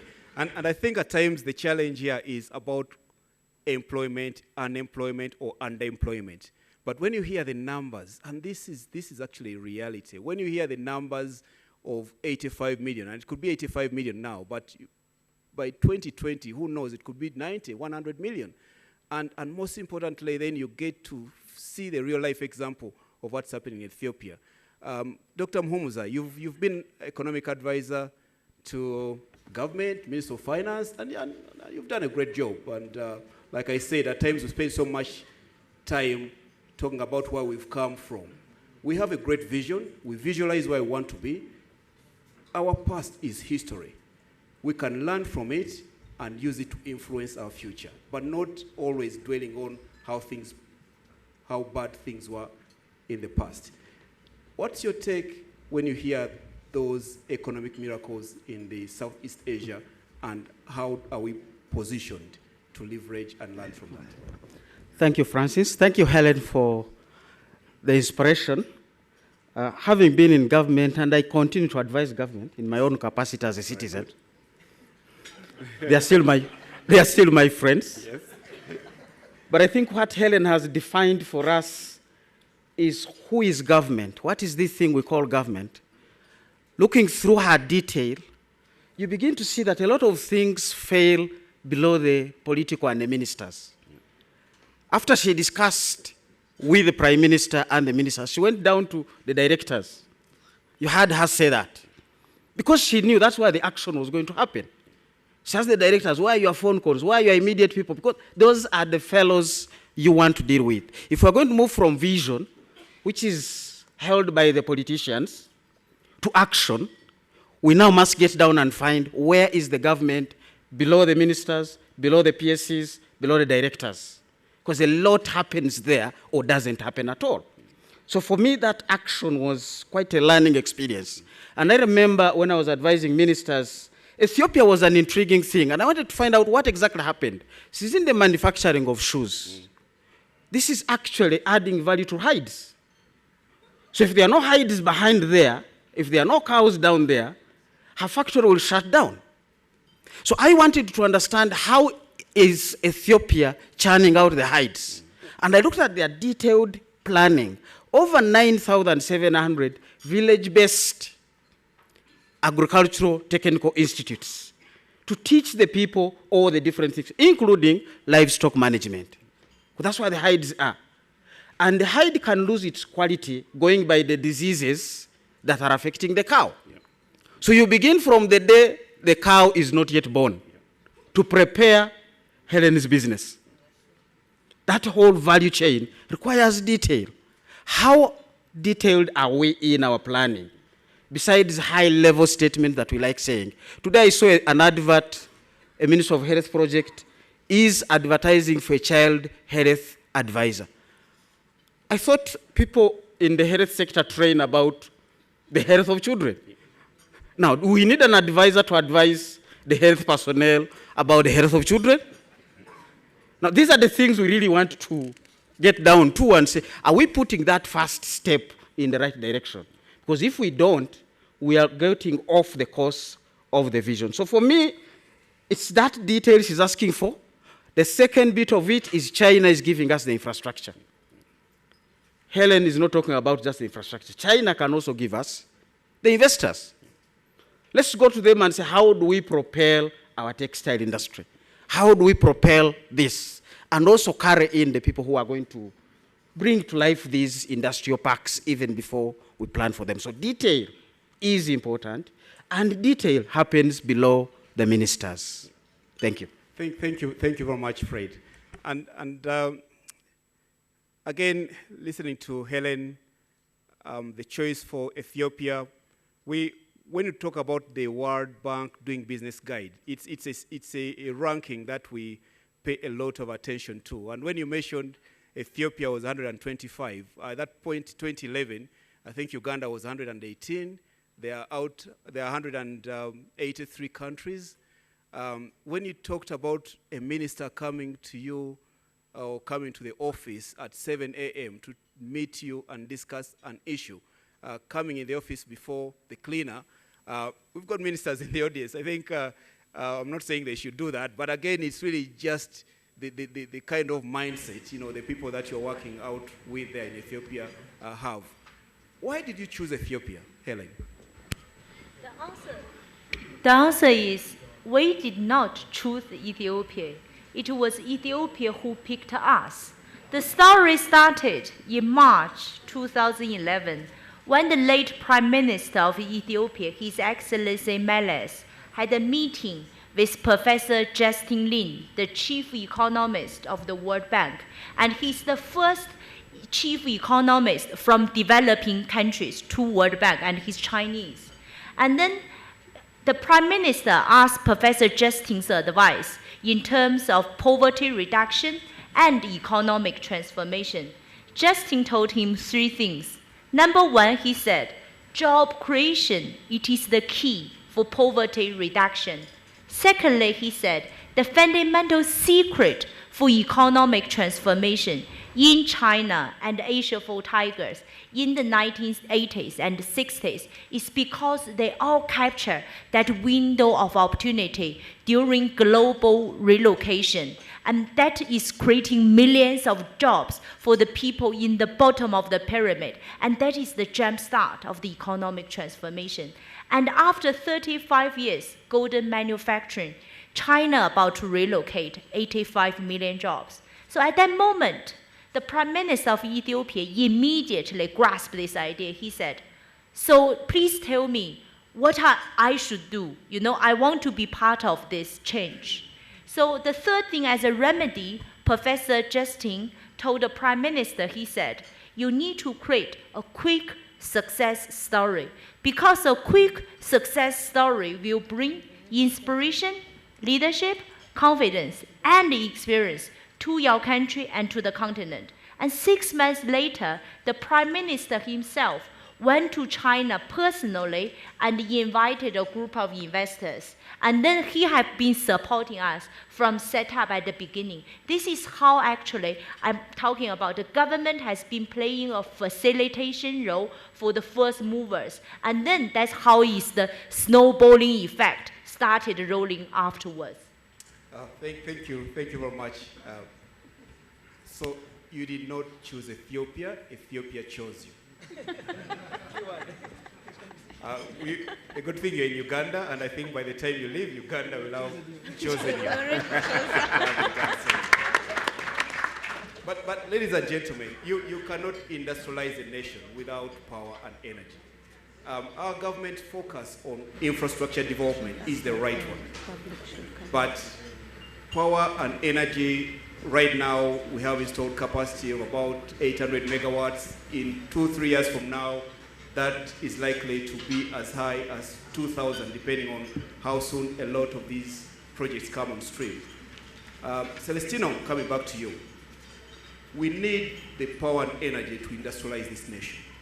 But if we have all these projects coming on stream without the heavy industrial users that we need, we have to pay for that cost. What do we need to do to create the effective demand that is going to offtake this power to ensure that we industrialize the country, bearing in mind that industrialization has got so much, induced, direct, indirect, backward and forward linkages with the greater part, with the wider part of the economy. Celestino. Okay. Robert. Thank you, Francis. I think from the power perspective, it's the main input to industrialize any nation. Anyone set up a manufacturing plant will first look at the power situation of the country. 3 questions will be asked. Is the power available? Is it reliable? And is it affordable? But again, if you look at it from the consumption perspective, currently our per capita consumption is around 80 kilowatt hours per capita. To reach our dream of middle income status, you must consume 500 kilowatt hours per capita. Currently, 70% of the power generation goes to industrial customers. And you're talking of a maximum demand of 540 megawatts, effective generation of 650. Now, in the pipeline, I see 1,000 megawatts coming on stream in the next 2-3 years. It's two-way. You can roll the lines and connect all the rural customers, but the challenge is they will not have enough income to consume that power. Research shows that there's a lot of lines we have built, but by ourselves, and people just look on, they can't consume the power. So two-way, you need the industries to come in. We believe industries should come in and suck up this power. These industries will create jobs. Those jobs will improve the household incomes. Once household incomes improve, then people will aspire to consume that power. And then the cycle goes on. They will take on tourism, they will consume more of agriculture, they will demand more of health facilities, they will demand more of the telecom facilities. So I believe power is at the center of that. But to answer my 3 questions, is power available? Yes, the government currently, we have 650 megawatts of effective generation. So there's an excess capacity, standby of 100 megawatts. With the additional 1,000, the government has answered that question. And always global shows that generation comes ahead of demand. The next question is, can we create that demand? And Helen has ably explained, we must go on road shows to look for industries, as Ethiopia looked for her, come set up shop here, create the jobs, consume the power, improve household incomes. Then, after that, the economy will develop. The last question, which was asked, is what about affordability? We normally, we see comments, power is expensive, power is affecting manufacturing. And for me, sitting there as a CEO of a distributor, I'm at the tail end of the chain. I don't control the prices because these prices are a function of the costs for generation, costs for transmission, costs for distribution. What is price? In simple terms, price is equal to the cost divided by the number of units you sell. We are investing in generation, we are investing in transmission, we are investing in distribution. Unless we increase the number of units that are being consumed, guess what? The price is either going up to finance those costs, or we'll have to divert tax revenues, which would have been put in other sectors, to finance those power costs. The only way out is to look for industries to use this power and create as many kilowatt hours as possible on which to spread these costs. Thereon, we can afford to refinance the costs that are required in this infrastructure. The other dilemma we see is, yes, with that generation, we see effective usage of our plants at 60%. In other countries, economies run 24 hours. Potentially, if we use these dams at 90% capacity, we would generate more kilowatt hours on which to spread the costs. So the dilemma is, do you stop putting in the cost because you can't afford, or do you put up the costs and create the necessary demand? Helen has ably explained, if we are to develop, we must create that demand for power through industrialization, which will improve household income, which again will jumpstart the economy. Thank you very much, Celestino. It can be very confusing when he says that there is excess generating capacity underutilized, and then there is 75% of Ugandans in darkness. But again, I suppose there's the issue of affordability, which then comes into play. I'm now going to open up the discussion to the distinguished delegates here with us. And at this point in time, I'll request Maurice, I don't know if Josephine's with us, and anyone else. Probably you may want to go to, I know Deputy Governor said he's come here to learn, but he's always got a lot of wisdom to share. But the Honorable Ministers here present, and Minister of Finance, I think, will save you towards the end when we get to the remarks of the Prime Minister. But, captains of industry here, big investors, Jimmy Mugerwa, not that I'm picking on you, but please, we can continue with this conversation here, but we want you to be part of this discussion. Louis, was that you putting your hand up? Do you want to say you didn't put your hand up on the microphone? Thank you very much, Louis. Thank you, moderator. I did indicate at the beginning that I'd come to learn, and indeed, I have learned a lot. And one of the issues, I think, which is a challenge for all of us, is creating jobs for the bottom of that pyramid.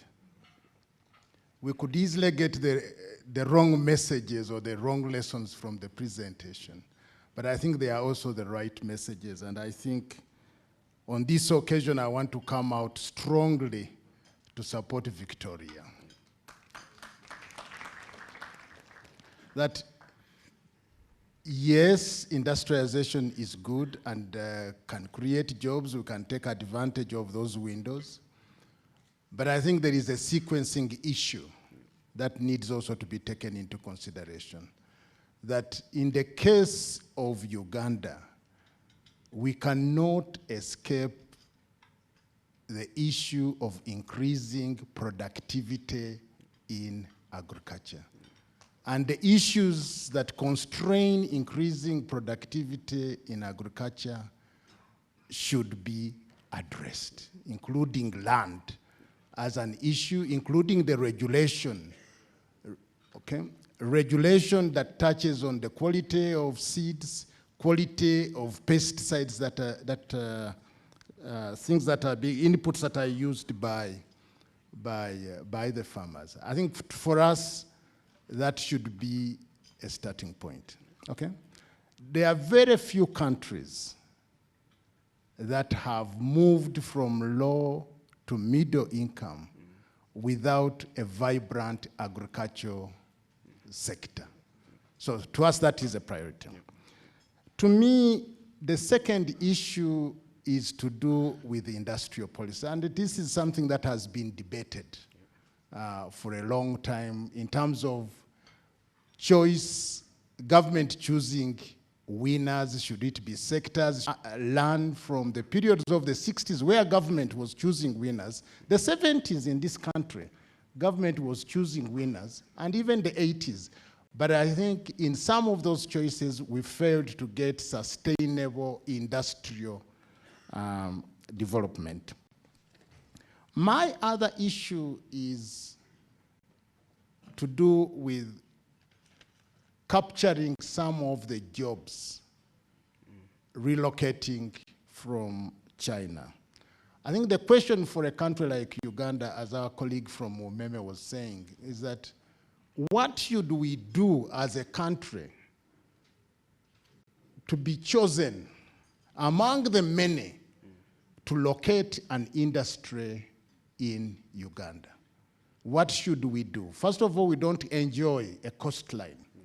There are all sorts of costs getting raw materials from either the Mombasa to Kampala or from Kampala back to Mombasa. So some form of very efficient infrastructure is going to be necessary. But I liked the point of comparative advantage, which we should look into. What industries are we going to be able to attract that might use the raw material we have? I know of industries that have actually located in Kampala, okay, on the promise of raw materials. But as of now, their challenge is to get raw materials from our own, either farmers or others who have promised these raw materials. So cooperative advantage is necessary. The value chains are very necessary. And the other related point, I think, that I want to touch on in terms of this question, what should we do, is that we might have the population, as Mrs. Konde was telling us, but is it skilled population? Is it the population that one who comes and locates an industry here can employ? If it isn't, what are we going to do as a government to prepare our people, skill them appropriately to take up jobs? My fourth point, I think something that we should not lose in the lessons from East Asia, is that they actually invested heavily in education, okay? So if we are going to be preferred in terms of locating of industries, we should also invest heavily in education, and the question then will be what type of education. I'll come back with other issues which are also associated with the market, because the world out there can also constrain the market, and that is a discussion we should also have in terms of the comparative advantage and being competitive. I thank you. Thank you very much, Louis, and that is somebody who I just hijacked, and he wasn't ready and wasn't prepared, although he's promising to come back, and we'll come back to you, Louis.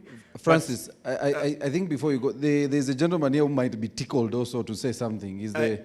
Actually, I was going to propose, Maurice, that yes. Maybe we get some remarks from Helen because she's itching to go. Then we'll hear from Keith.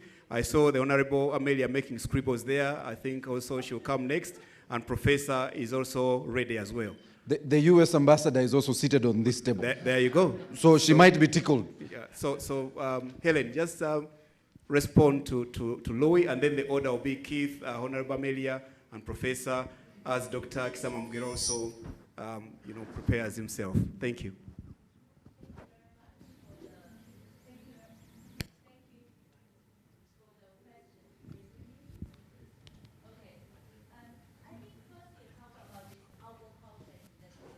I share with you some figures. In the 1950s in China, the total GDP of the country is about 30 billion in China. At that time, agriculture is about 50% of China's GDP. You know what happened today? Today, China's total GDP is about 11 trillion, which is 330 times more than the 1950s. But what's today's actually agriculture's proportion in China's GDP? 9%. And then what's actually the industrialization as the second industry as the GDP? More than 50%. So actually one of the big deep development for China's economic transformation. Normally in economic terms, we talk about three industries. The first industry is agriculture, second one is industrialization, all the service, all the other, we call it third industry. At the beginning, in the 50s, China is very much rely on the first industry and a little bit on the second industry. But the big shift actually from 1978, China started to driving the second industry. And that actually become the big drivers, and that actually supported the agriculture development, and also at the same time, the service development. So actually, that is a very important. I'm not saying the country you should stop developing agriculture, but today's agriculture is not just letting your people doing all those hard work. If you go to China, you go to all the farming, they're all using machines. And one of the biggest things actually China did, China is freed its population from agriculture and letting them actually into industrialization, producing much higher product for the world and generating huge foreign reserves for the country. I went to the textile garment industry in Uganda this morning. You know what they told me? They told me in here, by selling the cotton for a t-shirt, how much you get? You get 6 to 7 cents, US cent.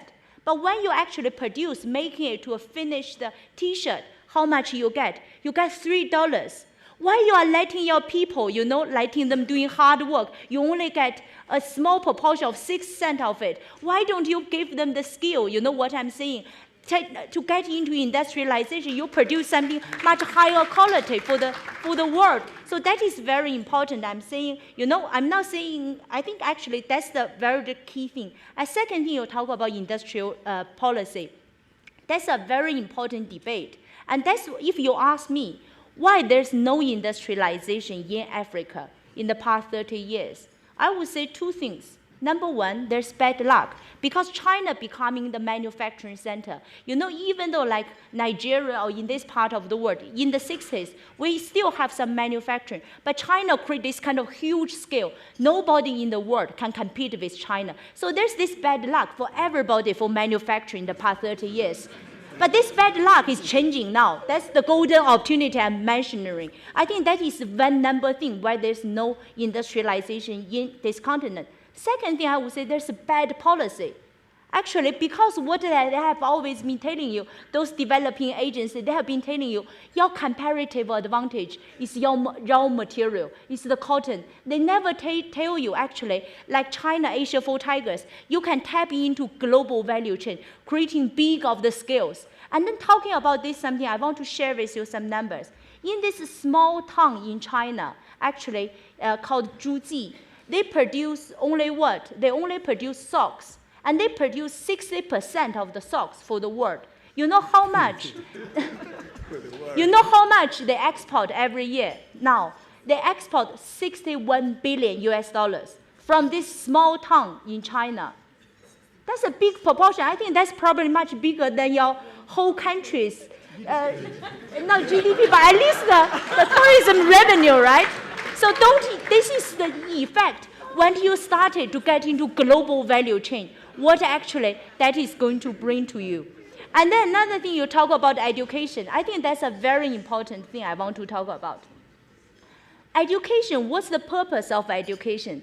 Is that education for the sake of just having a number, how many scientists you've trained, or just the nice number? I think education is to serve the country's economic transformation at a certain stage. And I share with you, because at this stage, if you want to tap into global value chain to do industrialization, you need a lot of technicians. Why do you need so many scientists? Is Rwanda going to become the science center of the world, attracting all those kind of talent into this part of the world in the coming 5 years? If not, why don't you focus, like what you should do now? And another thing, I want to talk about education is my own real experience. When I first go to Ethiopia, Ethiopia government and also World Bank in the past, they spend millions on TVET schools, training schools. And when I first came to Ethiopia, I thought definitely I could take some workers, from those training schools. You know what happened? I went into a TVET school and I sat into a class, listening to a German teacher teaching Ethiopians how to make shoes. And after the class, I had a 5 minutes conversation with the teacher. And afterwards, I didn't recruit any people. You know why? Because the teacher never worked on a single day on manufacturing floor.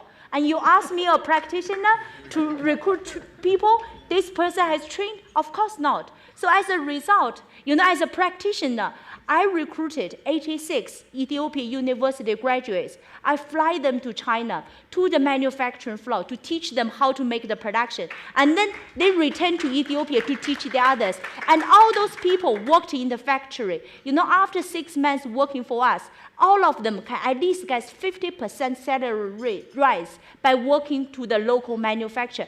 This is because today, I want to say, a lot of the skills doesn't exist with those kind of training teachers. It actually exists with practitioners. It's very important to get the real knowledge come to this country, is to get the practitioners into here. Yeah, don't say we didn't warn you. But I think, Maurice, maybe you want to know Honorable Amelia or Keith. Yeah. Thanks, Helen. Thank you very much. Thank you very much. I would like to thank Ambassador Helen for the presentation and the investment in Ethiopia and Rwanda. You can see that they're all export-oriented manufacturing. I'd like to talk about the current state of our economy. How do we jumpstart Uganda's economic transformation? The level of inflation is at 4.5% as of October 2016 in Uganda. It's generally good for the economy as it leads to stability in prices and therefore predictability in business operations. However, the major concern is the exchange rate. The depreciation of the Uganda shilling against the major currencies is a result of low export revenue relative to import demands. Currently, our export earning in terms of visible trade is able to meet just about 50% of our visible imports. Another area of concern is our balance of payment. The deteriorating balance of payment currently is a deficit of 1.5 billion. The reason why I'm bringing this out, it shows that in these other countries, the export, your industries have been able to salvage the export sector. But in Uganda, we will have to address some of these issues like the interest rate and private sector credit. This is another area of concern. You can see many Ugandans are struggling to establish small-scale industries. You can see the mindset. They have the entrepreneurship skills, but because of the interest rate and the private sector credit, it's a concern of the entire business community.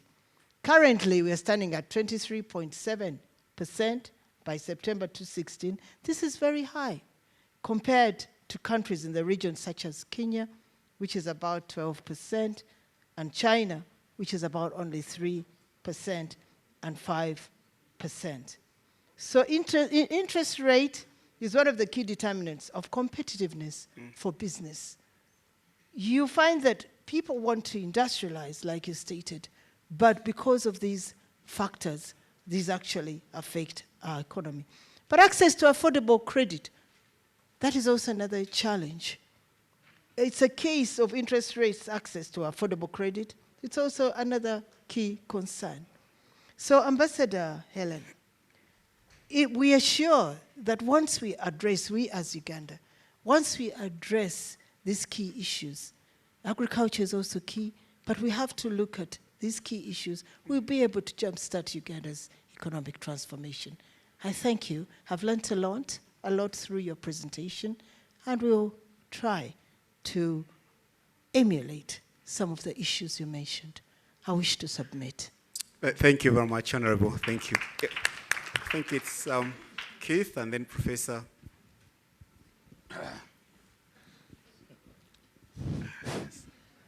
Maybe everybody's getting tired. I was wondering why a wind of change and then everybody's seated. but let me do this. I decided to keep quiet nowadays, especially where I have my big bosses, because I've been very critical of government. And I cannot go without talking about being critical of government. And I also come from Rukunjaraxis, and you know, sometimes it's not very good nowadays. But having said this, let me make one or two remarks. One, I think we need to ask ourselves, why is, as Erin was saying, first of all, of course, I want to congratulate you for the excellent speech. We couldn't have got any better than that one. Yep. We were tired of these economists, including my ministers in Africa, and wow. They said we are committed. Then when you say we are committed to what, we don't know. I once was thrown out of a conference in Abuja. Ministers in Africa said, ministers of finance, we are committed, and everybody of course think pro. Then I said, okay, Chair, if you are committed, if we are committed, I was representing Uganda, by the way. I was in the chair of the minister. I said, if we are committed to these MDGs, let us cross the door, rock it, give us a piece of paper and a pen. Each one of us put 4 out of, at that time it was, I think there were 8. These MDGs we are committed to. And the ministers threw me out.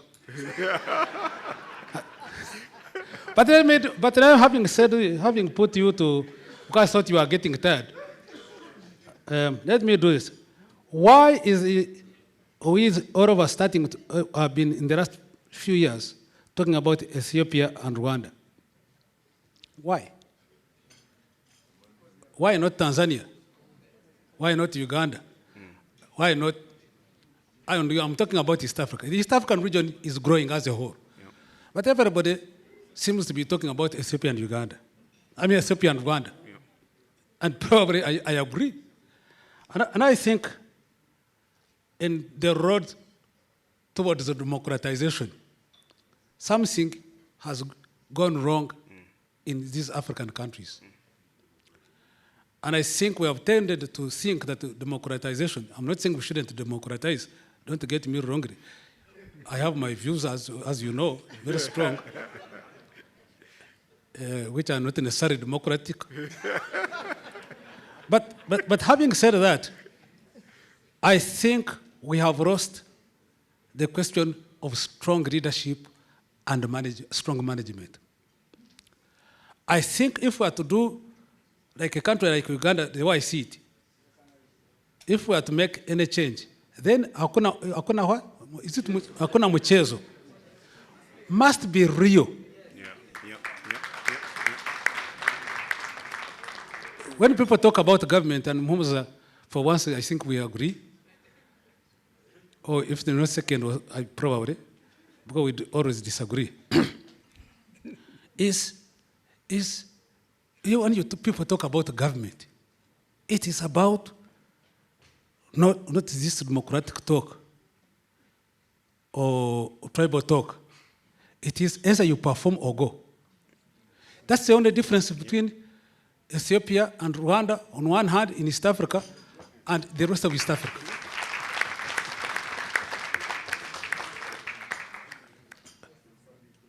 No other English, as many people.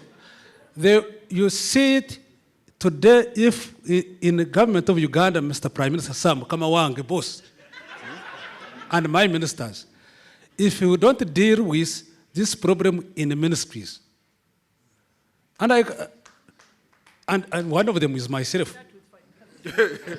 Oh, finance is a different word, by the way, today. We had gone to wrong 4 years ago. You go to finance, everybody gets a shock. You go there, we have changed it, and it can be done in other ministries.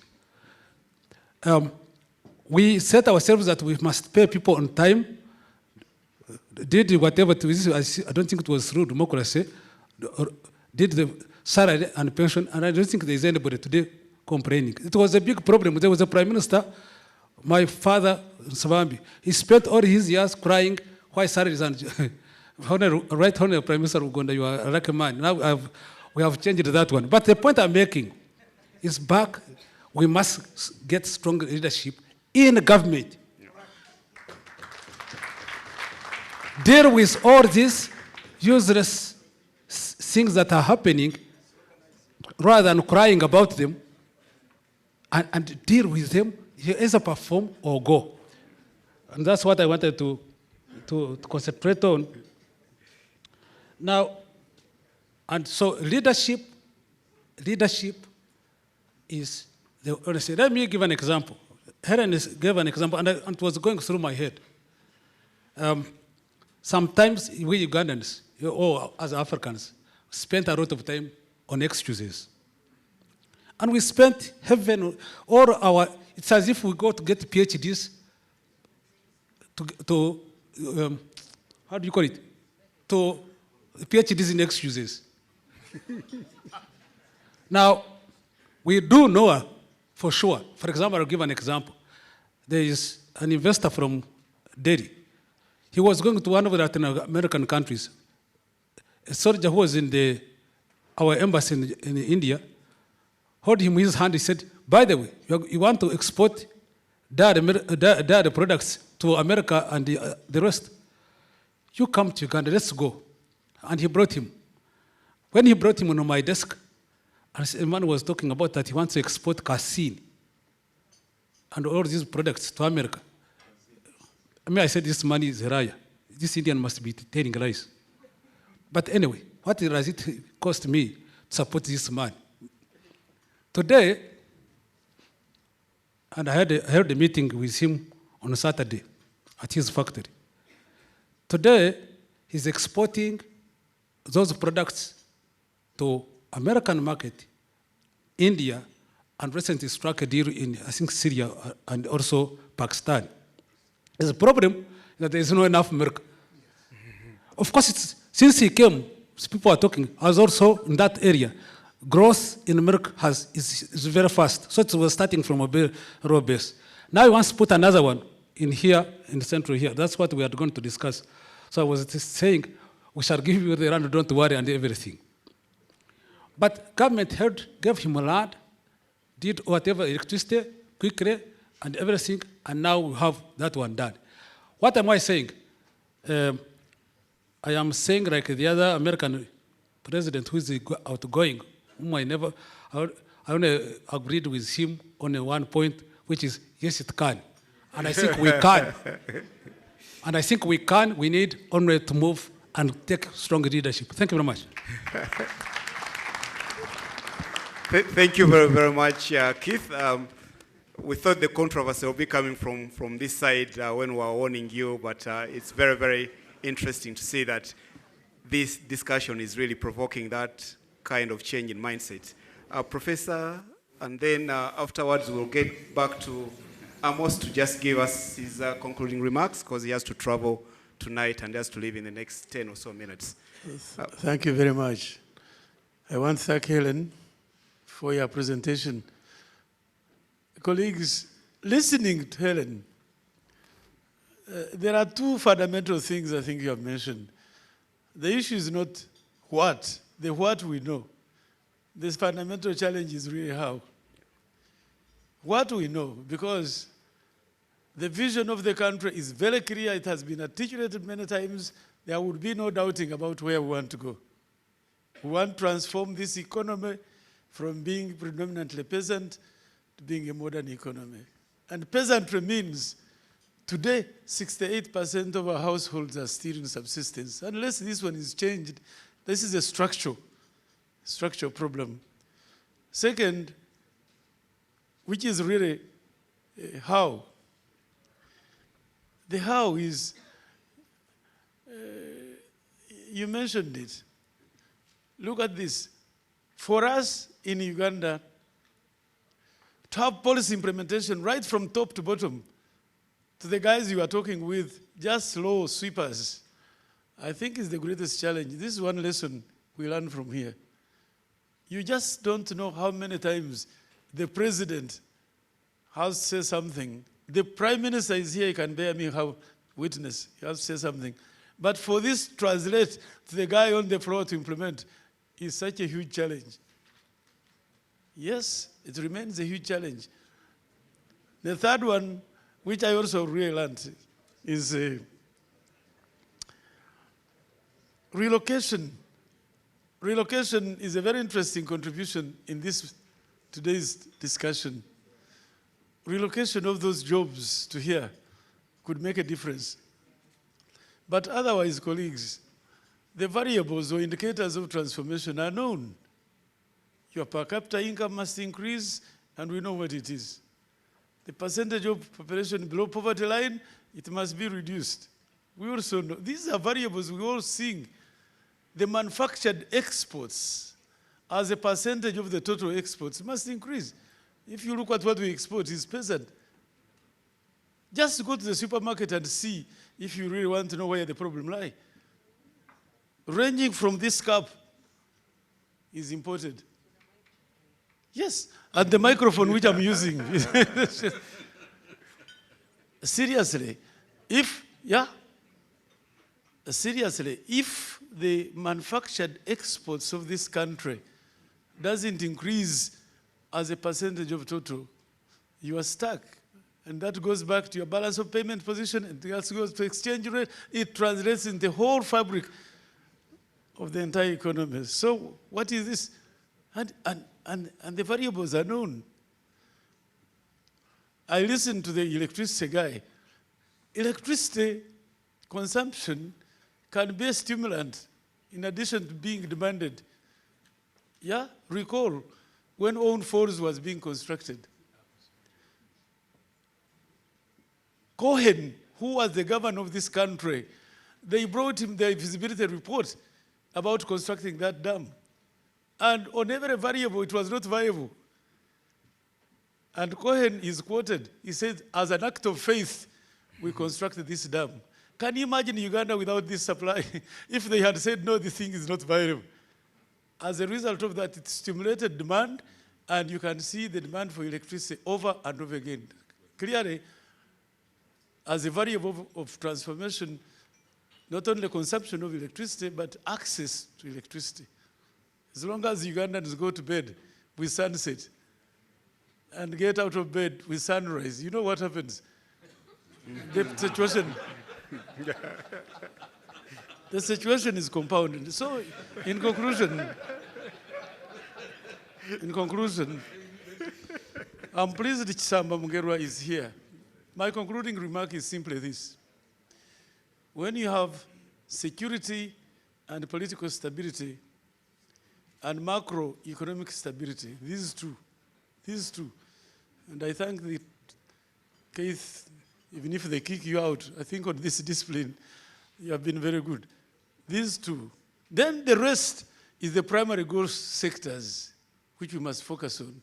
And the primary growth sectors, Chisamba, you are here, agriculture, manufacturing, tourism. Yes. Then ICT, forestry, oil and gas. These are sectors comrade Ugandans, if we want to move out of this business, we must focus our investments in these areas, increase budgetary allocation in these areas, and this transformation, if we take these two lessons you have provided, Helen, that one, this relocation of jobs is a very interesting area. Number two, we must implement policies right from the top to the bottom. If Prime Minister, you're going to call meetings and meetings, and it stops at your desk, those guys on the floor are really who make things change. And I thank you. Thank you very much, Professor. And it's really, really intriguing when to listen to senior cabinet ministers and PSST just to get an insight of what's happening on the other side. Because for us in private sector business, we look up to you as the role models, and the people are going to walk the talk. But if indeed there are challenges at the grassroots level in terms of implementing and being seen to be doing the things that you expect of them. In the private sector, we have things that we call performance appraisal. We have things that we make people accountable. People are given power and authority and responsibility, but then they are called to action. And if they fail to perform, upon an agreed KPI, they have told to move on. So I don't know what level of tolerance you have on that side, but again, as a PwC, these are things that we do in business. We can come and check what kind of challenges you have in terms of your structure and helping you to make sure that we have performance-based contracts and also proper KPIs that are aligned to what you expect of your people in there. But the truth is, the theme for this summit is turning the vision into action. And we all have to roll up our sleeves and get into action. I'm mindful of our colleague here, Amos. Amos, very, very briefly, and I know you can be brief when you decide to, please, very briefly, Uganda, gifted by nature, we are a rich, endowed country, and you are the forefront of tourism, both as an entrepreneur, but also working very closely with the tourism board. And the ED of tourism board, I think Stephen is here as well, and at some point, you'll make your remark. But what does it take for us to harness the tourism potential of this country? Because it has a transformational nature if we get it right. Yeah, thank you so much. Well, before I even go to this, I think what we need to also appreciate is that we need to encourage Ugandans to invest in manufacturing if we're also thinking about manufacturing. I think everybody in this room should know, if you drive a four-wheel drive, those are almost 2 factories that you're driving every day. Those are 2 houses. So instead of you just enjoying these cars and driving on the road, be thinking, what makes China actually very important is that you have small-scale industries that cost about $30,000, $50,000, and together they come together to make all these big exports. For us here, we need to see that Ugandans themselves buy into manufacturing for manufacturing to work. It's like tourism. 10 years ago, before I entered tourism, it was only controlled by non-Ugandans, but also they feared because of the politics. Today, me, I can be able to speak and also encourage other Ugandans to invest in the tourism industry because I'm here. You're not going to throw me anywhere. Yeah, I'm going to be a success story. I'm actually working hard towards that. But that said, I would like us to think about when you want to see indicators of a country that's actually doing very well. One of the top indicators is the vibrance of the airports. Look at NTV. 2015, how many people did we get? 1.34 million arrivals, and almost 600,000 of them are our ministers who are traveling back and forth all the time. But if you compare, for example, and including myself, I'm sorry, not only the minister, but if you just compare, let's go on the African continent. Look at Cape Town. Cape Town did last year 8.9 million passengers. Johannesburg did 20 million passengers. Durban, 5.5. Okay, you can say those ones are big. Let's go to Kenya here. Jomo Kenyatta Airport did 6.3 million, right? If you compare Wilson Airport as well, did over 10 million passengers. Wilson is far bigger than Uganda in terms of numbers, like almost 6-7 times. Look at Mombasa. Mombasa did 1.34 million as well, like Entebbe did. Now, if we want to get our things right, if I'm a tourist in the UK and I have my $10,000 to spend, I have 300 destinations that are looking at my $10,000 to earn. countries. And where is Africa in this whole thing? Africa is only controlling 5% of the world international tourism. And when you think about Africa, and you think about, if someone is thinking about Africa, he's thinking about Tunisia, South Africa, Kenya, you know, those big countries. Where is Uganda, which is one of the top 10 countries in the world in terms of biodiversity? Yeah? The English took 200 years to find the source of the longest river in the world. 200 years. The source is here, the best rafting opportunity, the most powerful waterfalls on earth, 53.9% of the population of the mountain gorillas. The world's largest caldera is here. The world's best weather is in this country. Let me tell you, one of the guys who are coming in America, I'm going to the US, but they can tell you can't go back home because it's now cold. Those who are coming from Middle East, it's because it's too hot. This is the best average weather that you can have in the world. I know that, but I must say that we can grow. If we increase our arrivals at the airport from 1.34 million to what Kenya is getting, say 6 million arrivals, those will be 6 million opportunities for Uganda in terms of those who are manufacturing, those who have food, those who have cars. You know, that's what tourism is all about. Thank you. Thank you very much. I don't know where Maurice is gone, but I think Dr. Kisama Mugera, and then we'll just come back. Yes. Yeah, Amos, you can go. He's going to sell Uganda wherever he's going. So he's always doing that. But travel well, Amos, and thank you very much. Yeah. Thank you. Thank you, moderator. It is true we need industrialization, and that's the way we are working for. But in order to attract those jobs, we need to be competitive because we are not alone on the stage. And if we are to industrialize, it is better that we also take into account agriculture because we have the raw materials, including other things. But the problem with agriculture, if I could start with that one, is that we need to be more organized. We need organized farming. Many of you, when you go into rural areas and you see the people settled there, you think they are farmers. They have been caught up in a situation. If there was any industry, many of them would have gone to work in what? In an industry, and you leave the few who are efficient, whom you can organize and move. But the majority of them need to be more organized, and to increase productivity, which we are talking about. It doesn't need only extension. It needs quality of the seeds, breed of animals. We need farm inputs, which is of a variable standard. And of course, you need the knowledge from the extension. And all should be linked to the market. That's where the industry comes in. When you go to Kalangala now, they have been transformed through the palm oil, those who have participated. The others are just working on the farm. There is socio-economic transformation in Kalangala because of that palm oil factory and other tenant factories. Services, I mean. When you go to Chiruhura, they are already in middle income status. Sure, because of organized farming in terms of coolers having them and then increasing the type of breed animals. We have such pockets in Uganda who are becoming successful. And we need to identify that for each area. And also ensure that factories, not everybody will remain in farming. However, the only problem that we're inconsistent. When you make a policy, you need to follow it with some regulation or in legal framework. You need an institution, and institutions must have capacity, both in personnel and financing.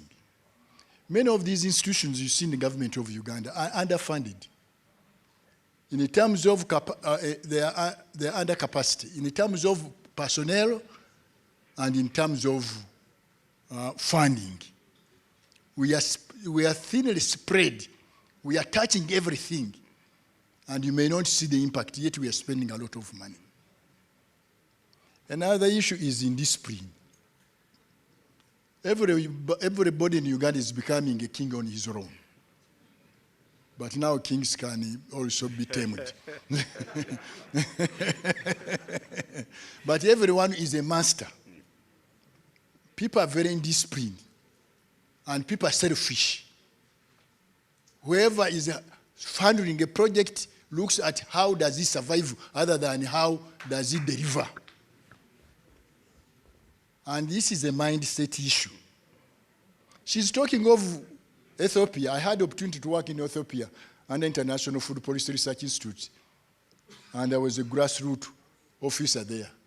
The discipline, the level of discipline in Ethiopia, the state, the culture, and the region are so intertwined, leave alone the recent developments, which may tear them to pieces. And this leather industry was worked on several years ago by ensuring that disease control is made. Now they have a sufficient supply for the factory of that nature. When you talk of Rwanda, there is discipline, though through a different other means. Here, there is no discipline. The only institution which still have discipline may be to army and a little bit of prison and maybe police, but I thought they would get that left. So really, we need to get to think out of, and we need to think big. When you make a policy means that you are trying to cure a certain problem or you want to drive people in a certain direction. But even if we are talking about this vision, driving people from a predominant peasant society to a modern society, we are behaving as if we are sustaining peasantry. Farming is a business. Therefore, we must educate ourselves to go into business. Even if you have a kiosk, you must invest in it. Of course, you need access to credit. You need advice. People are successful in these kiosks you see in this informal sector, which has helped us. Dr. Mugera. So, really, the issue is, we are thank her. It is not my duty to thank her, but she has done a good job to trickle our thinking. Thank you. Thank you. We have all the ingredients, but we need to be more organized. The issue raised by the Umeme, it is true. We are having more now power that generated more than what we can transmit and even consume. And you may get other problems of that nature. So we're on track, but we need to be more organized. We need to have discipline. We need to enforce regulations where they are and be consistent with our policies in implementing. And institutions which are working must be really funded fully and have capacity in terms of personnel. Thank you. Thank you very much. Thank you very much, Dr. Mugera. We're coming towards the beginning of the end of this summit, at least from a televised debate perspective.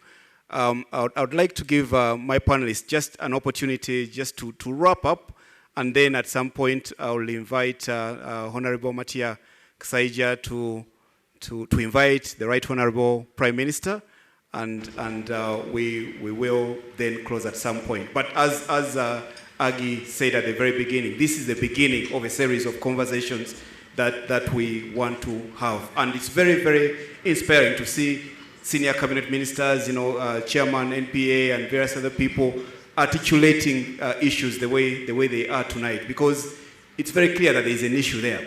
But you are government, and you should be able. Well, you see, okay, I'm not going to start that debate, but Victoria and Herman, just half a minute, please, because once it gets to 9 o'clock, there will just be complete blackout here in terms of okay, don't be blackout, but please, just very, very brief concluding remark. Then Aggie and Fred will then have Helen. Yes, you will ask her the question, Dr. Eli, but let's do this bit, and then we'll come to you, and then as you conclude, you answer your question. Yes. Thank you very much. Jimmy, not tonight. You won't ask. Okay. Victoria. I'm really happy to hear from other people. It is a bit sad what we are hearing from our ministers, but we hope all is not lost. I'm definitely sure when the Prime Minister speaks, he will raise my spirits. But having said that, really, the one thing I'm taking away tonight is that whatever happens in Uganda, we have got to start manufacturing. Use what we have and turn it into something better. Because the example Mr. Wekesa gave of Mauritius, for the longest time, Mauritius was growing sugarcane. They grow so much sugarcane. All that is left is just the road and the buildings. The rest of the land is under sugarcane. Now, they don't export any sugar. They export ram. Can't Uganda do that? Really, before I was born, Kakira was growing sugarcane. Until today, we are growing sugarcane and selling sugar. Can we take it from there? 2, my question, as Helen was talking, the question that kept going through my head was exactly how do we put money into Ugandans' pockets? Because the way I understand it is if we can go into this manufacturing, let's say we have cocoa, why don't we make chocolate? It is not such a complicated thing. If you start making chocolate, just one job will create 2 other jobs. How? The person growing the cocoa will continue having his job, and the person eating the chocolate. Those are already 2 jobs. So they'll pay somebody selling the chocolate. Now, if we can go into manufacturing, the rest, what is going to happen is we shall be able to employ these people. They will be able to pay taxes. But what is stopping us? Honestly, government, do your job, which is govern. Yes. What I want to define what I want from you. Please specifically work on those simple things like the bills. What has taken you so long to work on the coffee bill? Everybody says coffee is important, but the coffee bill has been pending for 3 years. The food bill we have, we want to add value and export food. The food bill we have was made in 1932. Does anybody really not know that this is hurting our economy? Now and then, we talk about the biosafety and biotechnology bill, which most people don't even understand. And it is those people who understand it least who oppose it most. Our neighbors have already approved their biosafety and biotechnology bills. What is so difficult? You cannot say you are too poor to pass these bills. Some bills have been passed. Why can't you sign the regulations? Policies. When you are a minister, your job is to make a policy. How do you justify being a minister for 5 years and not making a single policy?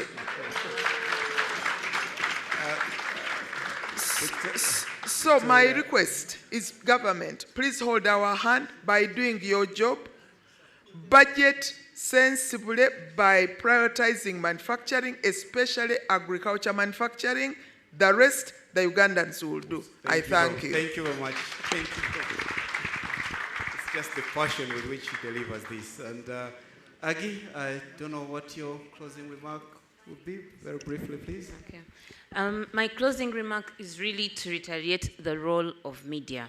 Many a times we have been criticized as being anti-government, but really this is exactly our role, that we want to hold leaders accountable for the jobs they have, for the responsibilities they have. As a business leader, my job is to deliver bottom line to the shareholders. If I don't deliver that bottom line, I'm out. Now, why do leaders do not want to be held accountable when they're actually in those positions to serve us as a country? And I think the closer we get to work together with government and private sector, the sooner we will realize the action. So we want to make these summits quarterly, where we bring the ministries to account to Ugandans. So if they are ready to take that responsibility, as NTV and as media, we would be happy to champion that and translate plans into actual action. But for me too, we have a comparative advantage in young people. whatever we do in agriculture and tourism, we should continue doing, and we should do that right. But please, let us be able to get hold of the advantage that is there now, so that we can be able to serve the ecosystem that will be able to pick up on the agriculture and tourism. Thank you. Thank you very much. Thanks, Aggie. Thank you. Dr. Fred, from what I'm hearing is the issue of accountability, responsibility. But on the other side, when it comes to public sector, there's a lot of issues of entitlement. Everyone is entitled so much, but when it comes to delivery and accountability, and I'm hearing it from senior ministers and PSST, and not enough is being done. I think in Gulf, we are saying this is now being teed up very nicely for the Prime Minister when he's making his concluding remarks. But it's very, very clear that Ugandans, private sector, all of us, including government, senior government officials, we want more accountability, we want more responsibility, and most importantly, we want to see results. There is, in my view, a lopsided way of measuring performance, where performance is being measured on the basis of how much is allocated to a sector, how much is being spent. How can spending be a measure of performance? Okay, in the private sector, that can never be a measure of performance. It's what you have done with that money. So the whole concept of absorption capacity, and as a result, money has been spent, and for that matter, we're okay. We now need more money because we can absorb more. This is what we say. It's a paradigm shift. And I'm hoping that this is the beginning of that conversation where we're going to be very, very brutally honest, but meaning well, because this is our country and nobody's going to do it for us.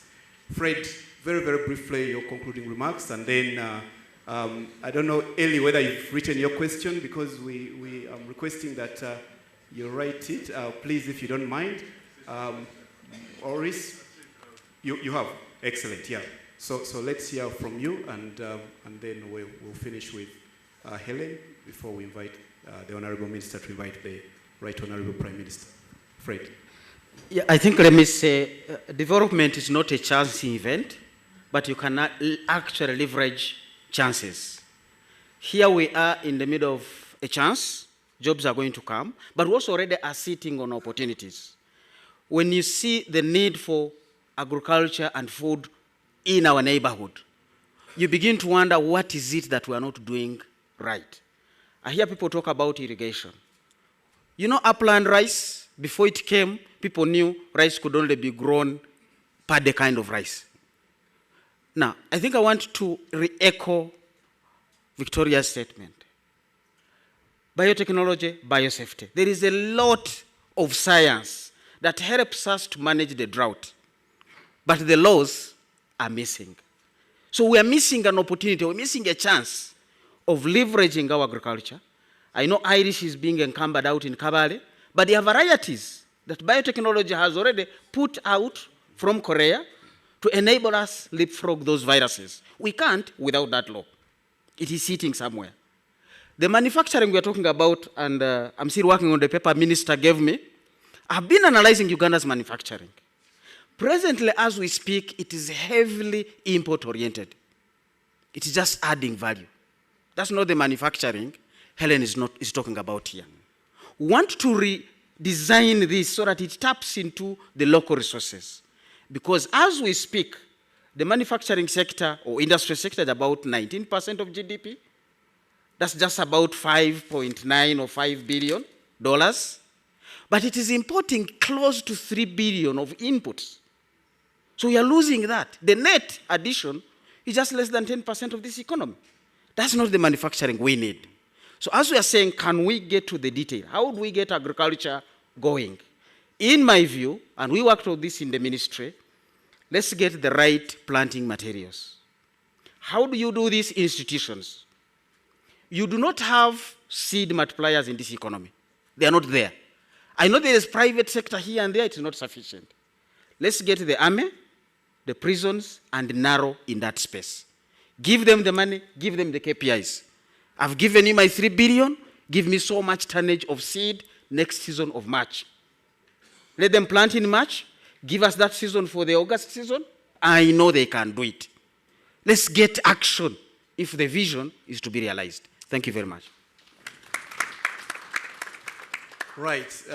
She was our keynote speaker. She still is. So, Helen, an opportunity just to sum up and, inspire us and the big takeaways before we get. Sorry. Thank you. There is a question from Dr. Eli Karuhanga. Doctor. And you add that to your... Helen, it was a pleasure to hear you. What did the tigers of the Asian world do to make government people perform that is hidden from us?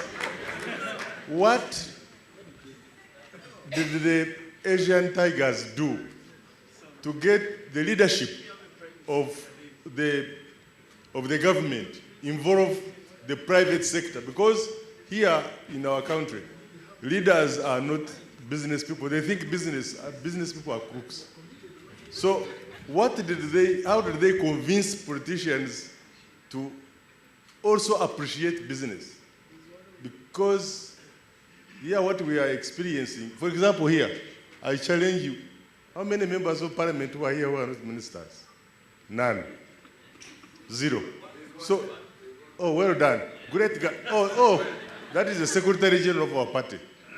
So now, what did you do to get members of parliament appreciate that things like this, economic jumpstarting, is important, apart from just being on planes, flying up and down, benchmarking everywhere?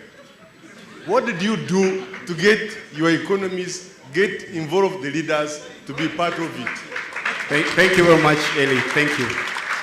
So, Helen. Thank you. I will address that question later. But first, I wanted to say, actually, it's all about a choice. Today, I'm coming here to share you with some ideas. But let's look at the history. In the 50s and 60s, actually, at that time, World Bank and Europe, they believe Asia is a hopeless continent. And they believe, actually, they're much poorer than Africa. But what happened, actually, at that time? Japan is the first country making a successful example. And then the Asia tiger followed. And then China followed, driving economic transformation into peak. But that doesn't mean all the Asia countries actually has been taking their choice for this economic transformation. Today, what I'm telling you is actually that kind of knowledge in that part of the world has already started translating to this part of the continent. Some countries like Ethiopia, Rwanda, Senegal, they have started actually taking the same steps towards going into that direction. But I believe not all 54 African countries is going to have the same economic transformation in the coming 20 years. Some countries will be the leaders and some countries will be left behind. So by the end of the day, it is your choice whether you believe it, whether you want to take that ownership. And then I want to go back to what you talk about this what. And I think we talk about industrialization, that's a very bigger picture. But then actually it's not about just that simple. It's about really peeling the onions, understanding what's the essence of it. When we talk about industrialization, do you think actually if Uganda started to sell product to South Sudan, to Rwanda, that's industrialization? I think there's some subtle differences. Because what the industrialization I'm talking about you are ready to tap into global value chain. What does that mean? Because today, the whole Africa only has 2% of global GDP, including Nigeria and also South Africa. That means if you finish building all the nice roads, down to Nigeria and South Africa and selling your mangoes, passion fruit down there, only how much you can get, a proportion of the 2% of the global GDP. But the thing is, looking at China alone has 15% of our global GDP. Europe and US, they all have more than 20% of global GDP. Why I'm talking about the light manufacturing, the industrialization, you are able to tap into that much bigger pie.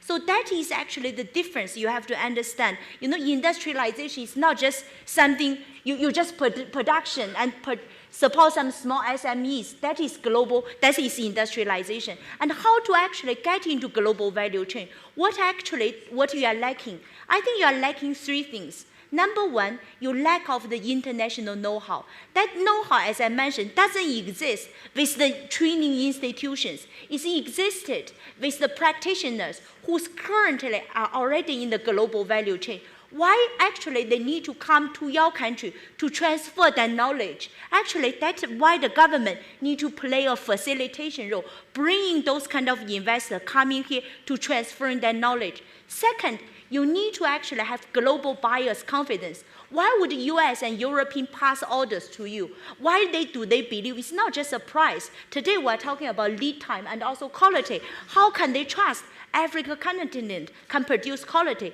This is something you have to prove for yourself by creating the quick, successful examples, because that is the best way to provide confidence. And the last thing you have to understand, what's the true comparative advantage you've got? Africa today, as I mentioned, labor, you have a huge amount of abundant labor.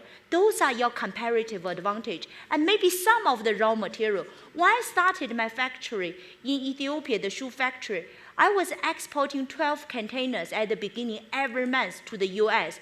In order to do that, I have to import 8 containers of raw material, including a box of making the shoes. Everything I have to import it in China. I came to Ethiopia, it's not because actually Ethiopia has leather, nothing to do because of that. It is because actually competitive labor costs in labor, because of the rising labor costs of China. So this is one of your big comparative advantage. But then what you are lacking? You are lacking of hard and soft infrastructure. As a poor developing country, China was facing the same problem. In order to change the whole infrastructure into the country, they started with industrial zones, with 1 industrial zones, to make the hard and soft infrastructure ready, and then started the snowballing effect. And this is something I wanted to address about the how. How actually to make this journey happen. In China, we have this old saying, crossing the river by touching the stones. A lot of the minister mentioned, you need to get yourself organized. I want to give you an example of my personal learning. I spent 12 years in Europe before I returned to China. And then also I have my executive MBA from INSEAD, one of the best business schools in Europe.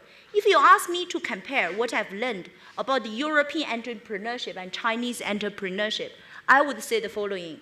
If you have a tiger in front of you, the European entrepreneurship will tell you, get your laptop, study carefully the characteristic of the tiger, and then discuss with your colleagues, how are you going to conquer the tiger? But the problem is, when you finish all that study organization, the tiger might be gone. The Chinese entrepreneurship I learned is very different. They have a tiger in front of them, they jump on top the tiger and they ride it. And I think now, African countries, it's up to you at this crossroad to figure out what is the right entrepreneurship for you. Do you want to just study the tigers, or do you actually want to ride these tigers? Because a lot of changes, all the story I've been talking about, Ethiopia, Asia's case, we were all very poor countries. Actually, when we started the economic transformation, we didn't tick any of those boxes, of those enablers. But that means you only need 2 things to start this economic transformation. Number one, enabling government. Actually, want to really put in some quick success, started the snowballing effect, make something concrete, something very practical. This is a learning by doing. And secondly, really understanding what's the true comparative advantage. Use the industrial policy well. Taking the advantage of your latent comparative advantage. So those are the only 2 enablers, because all the other things, like the governments, you talk about it. In the 1970s, World Bank gave a loan to South Korea. For what? sending their officials to Pakistan to learn governance because World Bank believe South Korea has very poor governance. But you know what happened in the 70s? South Korea started their economic transformation. Those are a lot of skills. It's really learning by doing. It's an intrinsic proving. But you have to get into global value chain. When you start that process, everything started moving. So the last sentence I really want to say as a conclusion remark, that will be implementation, implementation, and implementation. Thank you.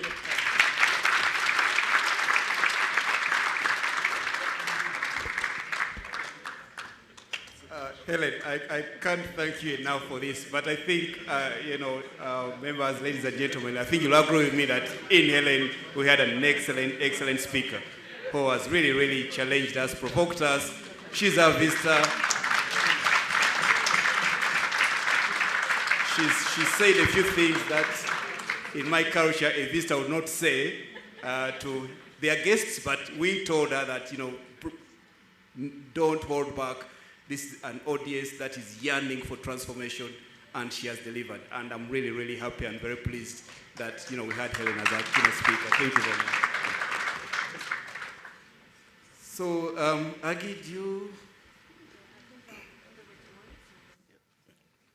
Maurice, over to you. Ladies and gentlemen, a round of applause for our panel.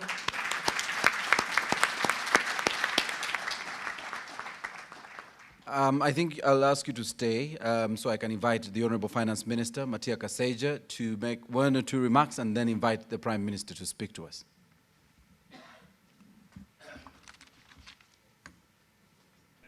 Yes.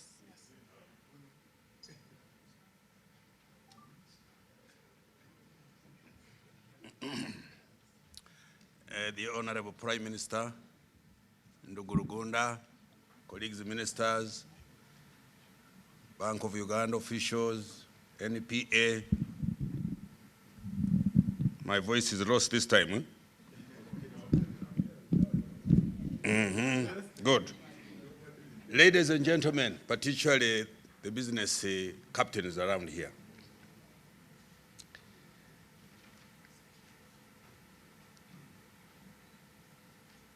One of the tasks that was given to me by His Excellency the President when he appointed me in this portfolio was industrialization of Uganda. Because I went and asked him, I said, where have you put him in this chair? He says industrialization, and the conversation ended there. So I'm extremely delighted, Helen, for the revelations that you have given us today on how China industrialized, how Ethiopia is industrializing. And recently, the President sent a group of business young men and women to Ethiopia. And what you have said confirmed what also those people told us a few days ago. Therefore, in light of that, Helen, I would like to invite you formally here as the Minister in charge of economic development to come and join me in the struggle to industrialize Uganda.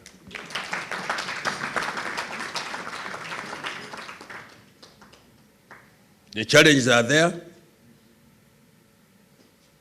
There's no question about that. Power, cost of power, but maybe let me use this opportunity to inform the business community here if we don't know.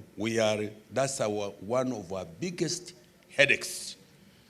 That is one of the things that we are pursuing relentlessly to reduce the cost of power to a maximum of, say, 5 cents. Details I cannot go into now, but I can assure you we are working hard toward that. On the availability and accessibility of power, that also we are working on. We are now, as you know very well, Karuma and Isimba. We expect them to be up and running maybe in another 2 years.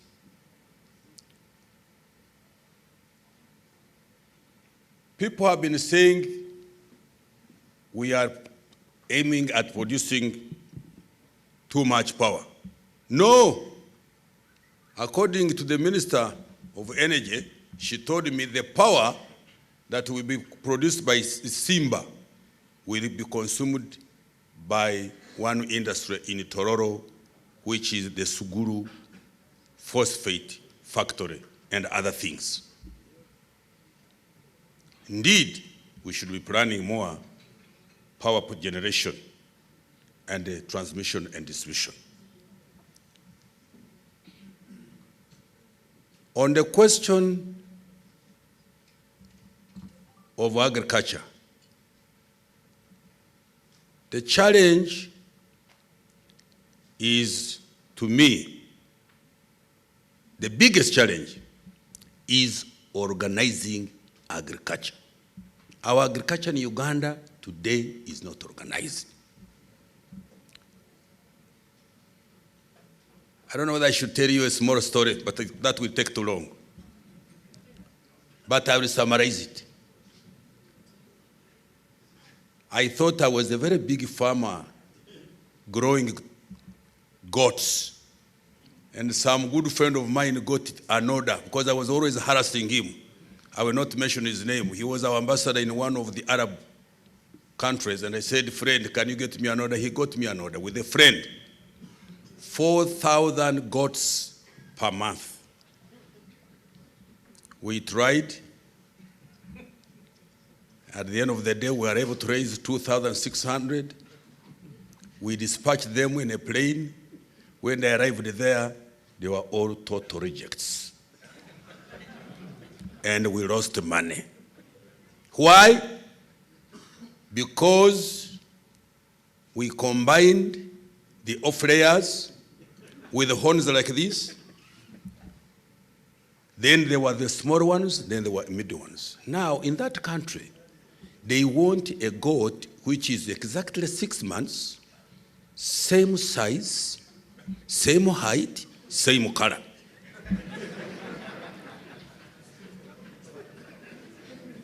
Now, that is not there in Uganda today.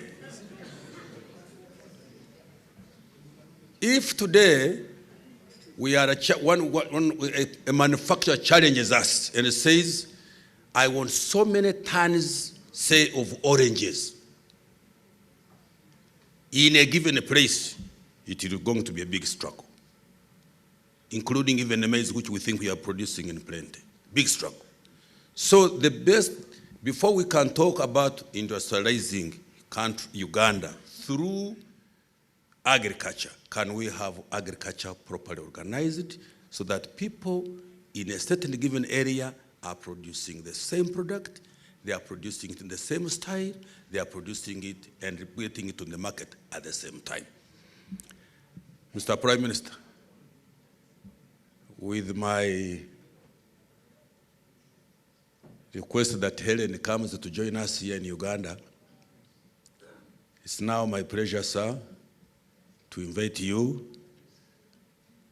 But maybe before I invite you, Mr. Prime Minister,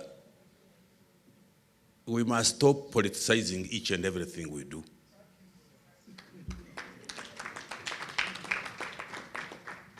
I think one of the biggest problems we have in Uganda is politicizing each and everything we do. Tomorrow we are walk to work. The other day we are defying. The other day we wanted to create what other kingdoms of Yeri, something like that. And this creates noise. And this is my last word, Mr. Prime Minister, I invite you. Money hates noise. Make a noise, money disappears. It's very shy. Money hates noise. So if we want to hold things here and do our industrialization, let's stop criticizing everything that we do. Let us concentrate on developing this country. I'm not saying we should not be democratic, but I think we are getting too over-democratized in the way we do our things. No wonder at times things move the way they move. With those words, sir, can I ask you to come and make your recommendations?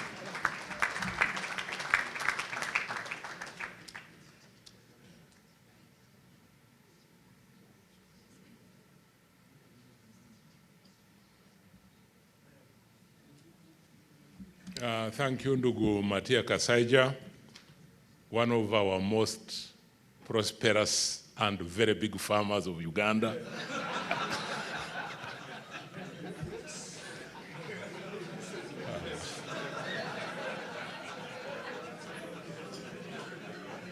Whose first experience at exporting is not particularly encouraging. Nevertheless, a lesson to learn from. So, Mr. Chairman, distinguished panelists, our passionate and effective and eloquent guest speaker, Helen, brothers and sisters. I must say, some of us who have been listening have been great beneficiaries to this very highly informative and educative discussion. One of the issues that came out very strongly was some element of finger-pointing, government. One of the ministers, although in the minority, and Ephraim Kamuntu had the courage to also point a finger at the private sector. Congratulations, Ephraim. I think the issue is not government or private sector. I think the issue is partnership. And I believe that if there is a problem faced by the private sector and it is brought to the attention of government, government will endeavor to resolve that problem. Therefore, regular interaction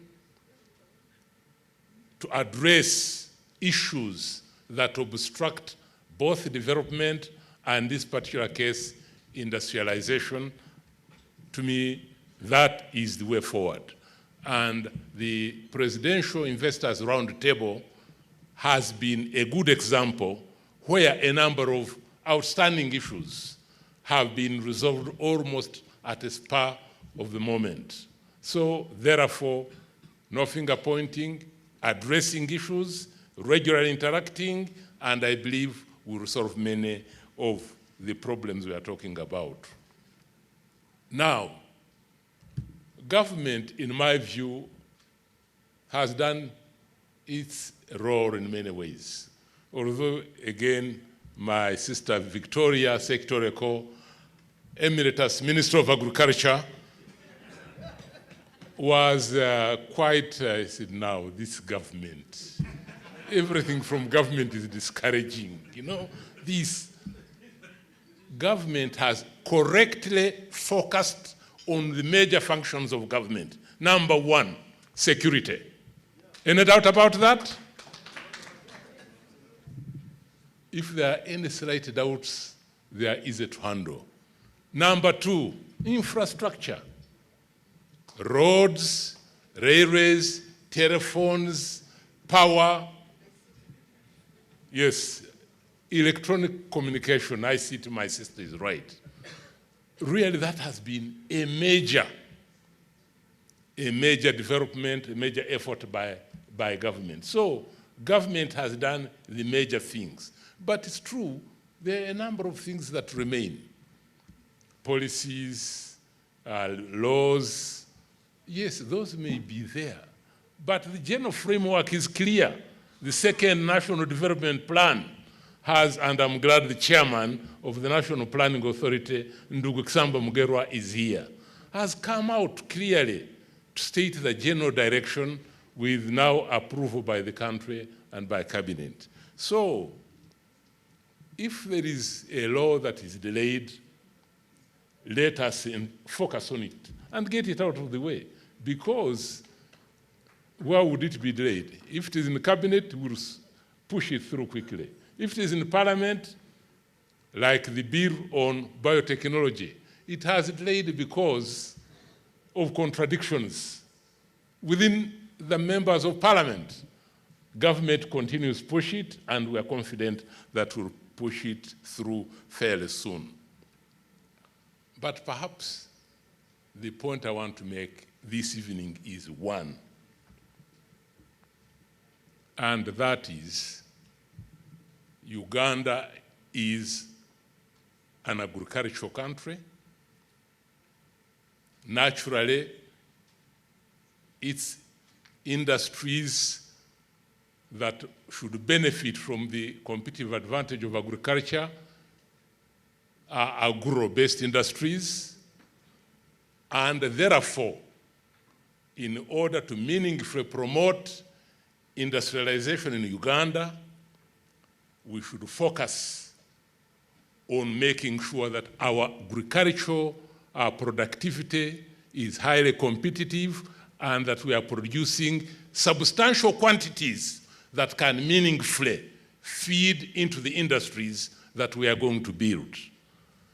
I'm saying this because you have already heard from my brother Mhakanizi how he was able to grab an investor from India who has put his money here, who is producing casein and exporting it to a number of countries abroad. But now the problem is shortage of milk. Ndugumatia Kasaija, who started the export of goats, was knocked out because of the number of goats and the sizes of goats. The chairman has advised me that one of the factors was the shape of the goat. Therefore, my strong view is that we need to invest heavily at different levels in the agricultural value chain.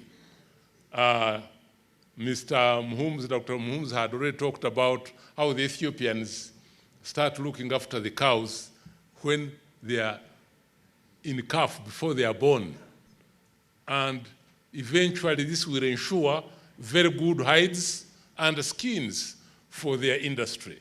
Similarly, in agriculture, we have to look at the quantity, the quality, the planting materials. My criticism is that we tend to touch things in an ad hoc way, other than systematically following something from A up to Z. And we also sometimes do not bring in on board adequate numbers of stakeholders. But as we are learning, I'm sure we'll get those corrected.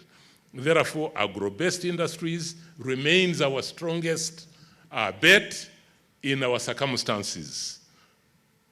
Of course, when oil comes and gas, that will be a different story. Nevertheless, agriculture will still remain a critical factor in our economy. The next point that I want to touch is the question of the market. Again, has also already been explained very well by Helen. Says Africa provides only 2% of the global market. And she says our problem has been focus on market of 35, 40 million Ugandans. We have not even properly taken advantage of the 160 or so million East Africans in the East African community, leave alone COMESA. So I think, again, whatever we do, let's do so in order to be part of the global chain, because the Uganda market has its own very significant shortcomings. The last comment I want to make is, who is responsible? Is it the civil servants? Is it the political leaders? Is it the business community? I think we may all need to examine ourselves, because each of us in our different ways may be contributing to some of these problems. I therefore believe that a gathering of this nature provides one of the remedies of correcting some of the weak areas that have been paralyzing, weakening, and slowing down our system.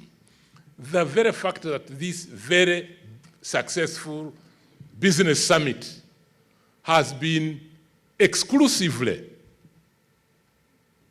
organized by the private sector, thanks to Nation Group, to Price Waterhouse, MTN, Citibank, Dot Services, and others, shows that really if the private sector decides to be more resolute and to move many more things, you will easily move them. All we are told was, hey, by the way, there is a summit. So I said, today I called the boss of NTV. I said, tell me more about this summit. She described it and sounded to be quite something. And no wonder that my colleagues and I, because of what was clearly becoming a successful event, said, let's go and play our role in this. This type of partnership, cooperation from government, will always be there whenever the private sector is seriously embarking on anything that will promote the interests of this country. So once again, friends, let me salute the guest speaker, the very good panelists, and the private sector for successfully organizing this great meeting, which has not only brought people from Uganda, but has also been able to bring people from our neighboring countries, like our friend Muganda.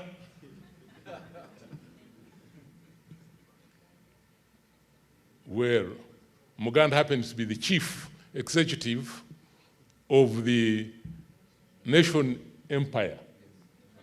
Is that correct? Nation Media Group, where it's more or less an empire.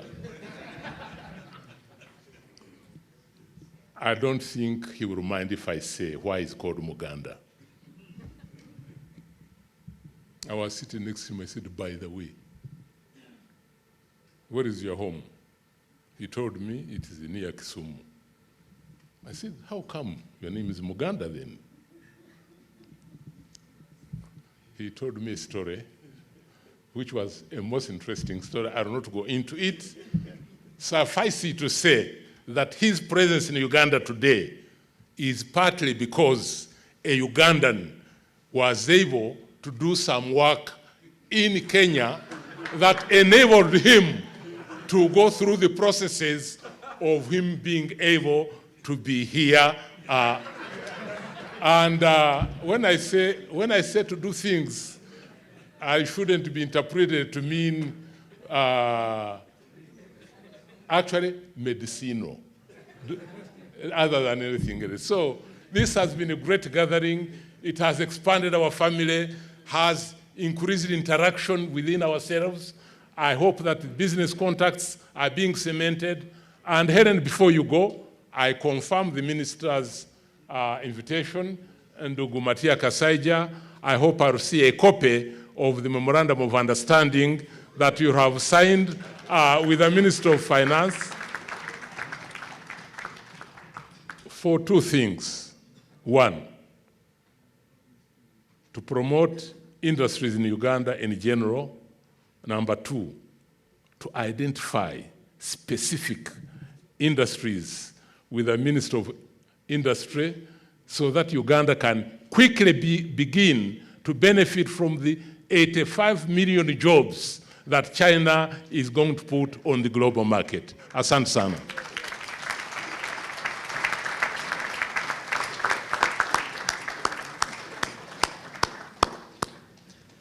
Thank you very much, the Right Honorable Prime Minister. Ladies and gentlemen, another round of applause for the Prime Minister.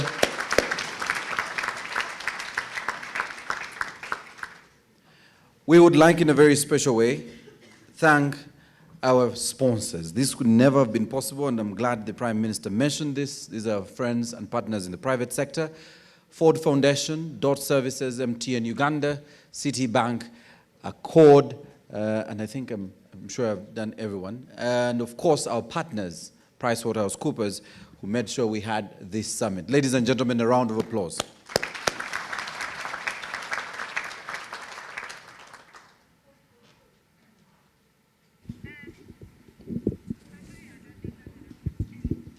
Of course, we'd also like to thank all of you for coming to this summit and for staying up to this late hour. This clearly shows us and tells us that we are all committed to seeing our country go forward. Thank you very much. Let's have a round of applause for yourselves. This has been the first summit that we've done, and we can promise you that we'll have many more. We hope that we'll have this kind of cooperation from all of you when we next call upon you to come and be with us for something like this.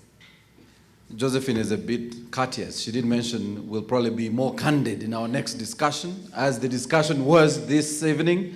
We want to thank several friends and dignitaries who joined us. I think we have the Deputy Head of Mission from the Italy Embassy. We have the US Ambassador who joined us, Deborah Malak. We want to thank you so much for joining us. And several friends and partners in the private sector, we want to thank you. Thank you so much. May we all stand for the national anthems in reverse order.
Thank you very much, ladies and gentlemen. We will, of course, now be crossing over to normal broadcasting.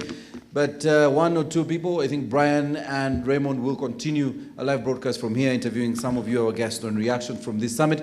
We would like to request our panelists to step down. You are allowed to greet our visitors. And ladies and gentlemen, we want to thank you so much. And on behalf of myself and Josephine, we want to thank you for being part of the first Economic Summit. Thank you very much.